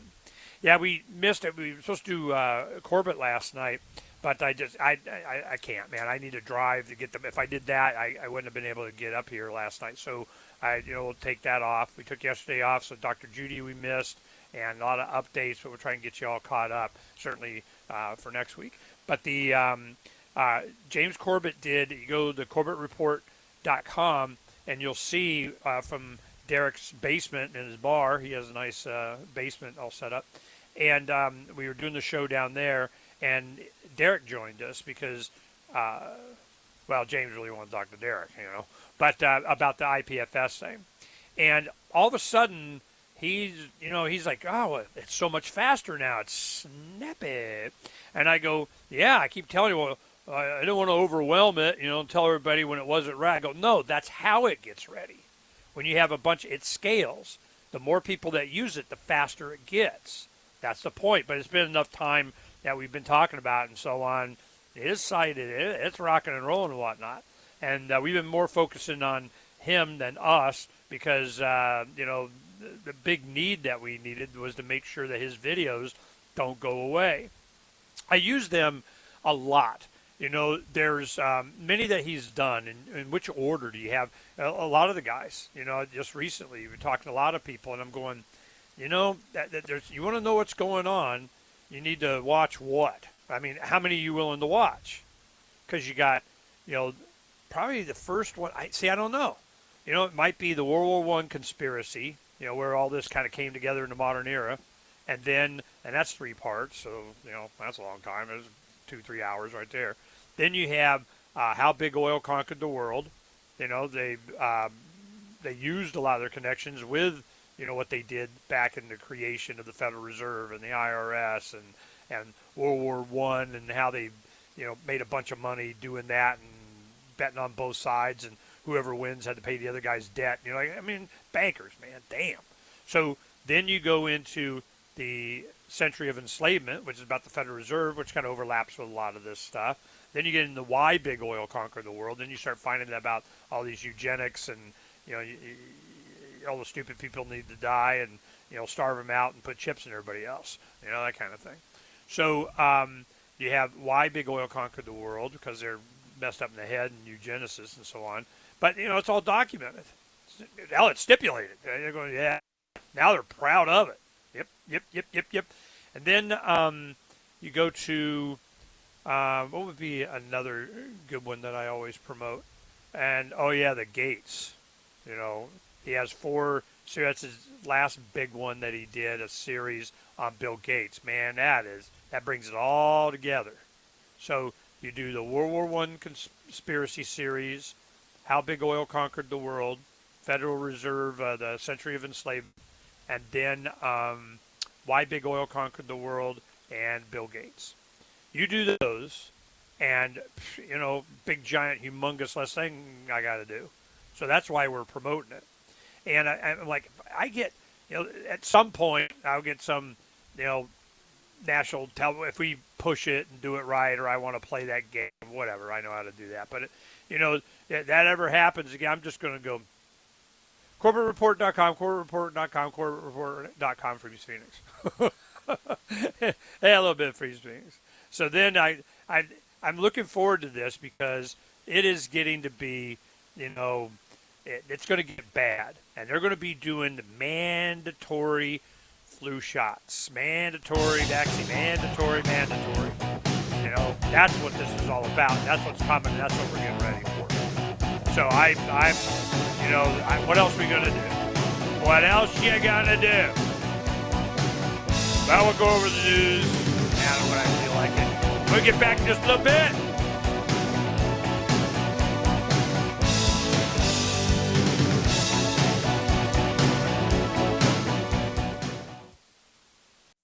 Are you a cryptocurrency advocate? The Crypto Tip is the ideal outreach tool to help new people discover cryptocurrency. It's a printable business card-sized tip that you can give to service providers, preferably in addition to a good cash tip. When the server scans the QR code, it'll bring up an explanation of cryptocurrency, how to install a wallet, and allow them to claim the tip. If they don't claim the crypto, you get your tip refunded to you after a time period you specify. Plus, if they do claim the tip, you get an email alert. Create as many tips as you want at cryptotip.org. That's cryptotip.org. You're already listening to LRN.FM, whether via our 24/7 satellite feed, online streaming audio, or our video feeds. LRN.FM's content is available in multiple ways, but what if all you have is your phone and no data connection? You can call our listen line at 641-793-8869. That's a long-distance number, so you may incur charges. If not, listen as long as you want. 641-793-8869. LRN.FM's free-to-air satellite feeds blanket most of 2 continents. It was my goal to put our channel there so people without internet could receive our programs and feed pirate radio stations. As our contract with our satellite provider is coming up for another 3-year renewal, I have to consider calling it quits. It's rare that we get feedback or support from our satellite users. We started a fundraiser a few years ago, and though there are a bunch of great contributors to it, as of this recording, it covers 15% of our monthly satellite costs. Please email lrn@lrn.fm and tell me how you use the satellite feed. Better yet, chip in at fund.lrn.fm. The costs aren't the issue. We can afford them, but why continue something not valued by the market? Want to help? You can join our satellite fundraiser for just $2 a month at fund.lrn.fm. If we raise enough to keep both channels on the air, awesome. If we raise more, I'll add more channels. If not, we can shut them down and go internet only. It's up to you. Thank you for your support. Fund.lrn.fm. Want to accept Bitcoin at your online store? There's a good chance you already have what you need: a WordPress using WooCommerce and a Bitcoin address. Now all you need to start taking Bitcoin payments on your website is the AnyPay app on your Android or iPhone. Just paste your Bitcoin address into AnyPay, then connect it to your website with our one-click plugin for WordPress. Now your website takes Bitcoin, start to finish, in 15 minutes or less with no complicated steps. Download AnyPay from the App Store today. Imagine someone in your community getting in their car, turning on the radio, and hearing the Liberty Radio Network. You can make that vision a reality with your own micro radio station. Visit broadcast.lrn.fm to learn how you can put our programs on the air in your area. You can have LRN.FM running around the clock, and you can even add in your own local shows. Building a radio station is simple, but programming isn't. That's where LRN.FM comes in. Learn more at broadcast.lrn.fm. That's broadcast.lrn.fm. So the protection of life, liberty, and property is what the Free State Project is all about. But it's an effort to move 20,000 people who understand. It's about demonstrating to the entire country that, yeah, we can have a free market, a truly free market. Making it just a freer, great place to live. It's the world's largest voluntarist libertarian community, and it's only getting bigger. That's amazing, to be able to move to a place where other people passionately believe in being free and independent. What the Free State Project is managing to do, though, is to put their money where their mouth is. Physically getting up across the country and saying, let's go someplace and let's demonstrate the power of these ideas. There's a lot of kind of philosophy that surrounds liberty. There's a lot of thinking about it and talking about it. But here in New Hampshire, people are doing it. 101 Reasons Liberty Lives in New Hampshire, a documentary by Free State Project Early Movers. Watch it free at 101reasonsfilm.com. 101reasonsfilm.com. You're listening to the best liberty-oriented audio streamed around the clock, on the air, and online. This is the Liberty Radio Network at LRN.FM.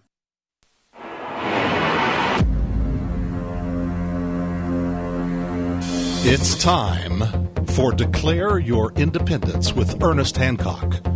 To be a part of the show, call 602-264-2800.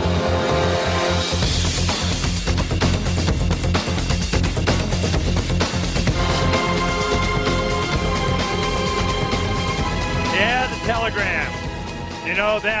I hate counting on any of these systems. A lot of this stuff we could pull into our own, but then we got to manage it. That's what winds up happening. But Declare Your Independence with Ernest Hancock Telegram and Love Bus Liberty Tour. Those two, you get a lot. They're not exactly the same, but you get a lot of stuff. What's going on. There's a place that we're going to be. On the way back, we got a lot of places to stop by and help and amp and do and events, and we'll get a schedule after this weekend. We'll go, okay, you can count on us being there at this time. I haven't done that because I can't. We're still getting everything set up so we can be purdy and effective when we get there. Now we got it's a long list of little stuff because it's so complicated.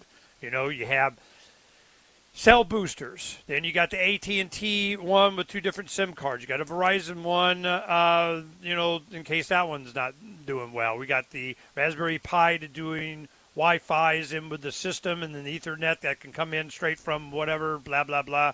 Then you have the integration into all the computers and the video and the live stream. We have complaint, hey, man, where's the live stream? I don't get to hear in the break with all the real stuff happens. And, we're getting there. We're setting it up. It probably will be testing a lot of the stuff tomorrow. So tomorrow will, hopefully it'll go smooth. And I think I'm going to get a new mixer. These are really nice mixers, got a lot of capability, but the fine-tuning just isn't there. It's like really loud or it's not, and it's just a little setting there. That's where the quality comes in. That's when you got a $200 mixer or an $800 mixer. I mean, it's that kind of thing. It looks the same. But so we're working on that. But there's a lot of things, and I'm really appreciative Jay and Derek and Bob. I mean, usually in this time of year, especially up here in the Northeast, they're plowing and stuff, man. The ground's not frozen, so it's like, we can help you when it's cold. But, they stood up and have been, understand that their participation is part of the success of this mission. And it's, going to be a year. And the thing is that, that year starts from when? May? I'm going to have to eke it out a little bit, Don. Plus, when we go back, I don't want to be building anything in the freaking 120-degree weather anyway. But, there's a lot to be done. It's going to be getting interesting. I'm afraid of what, I usually don't have a lot of fear. Just, whatever, they're going to do whatever. But it's going to get bad. I feel pretty good because we're kind of isolated from all this stuff. And the mask thing, that's starting to go away. Everywhere they would be wearing a mask, like in New Hampshire, Maine, a lot of places, they're just, they're not doing it. And they're complaining more.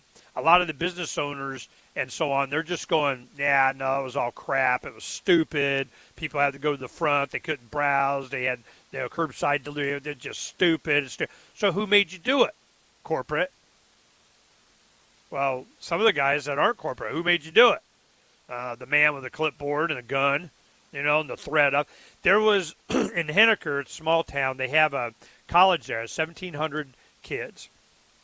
Out of the 1,700, only 400 are there.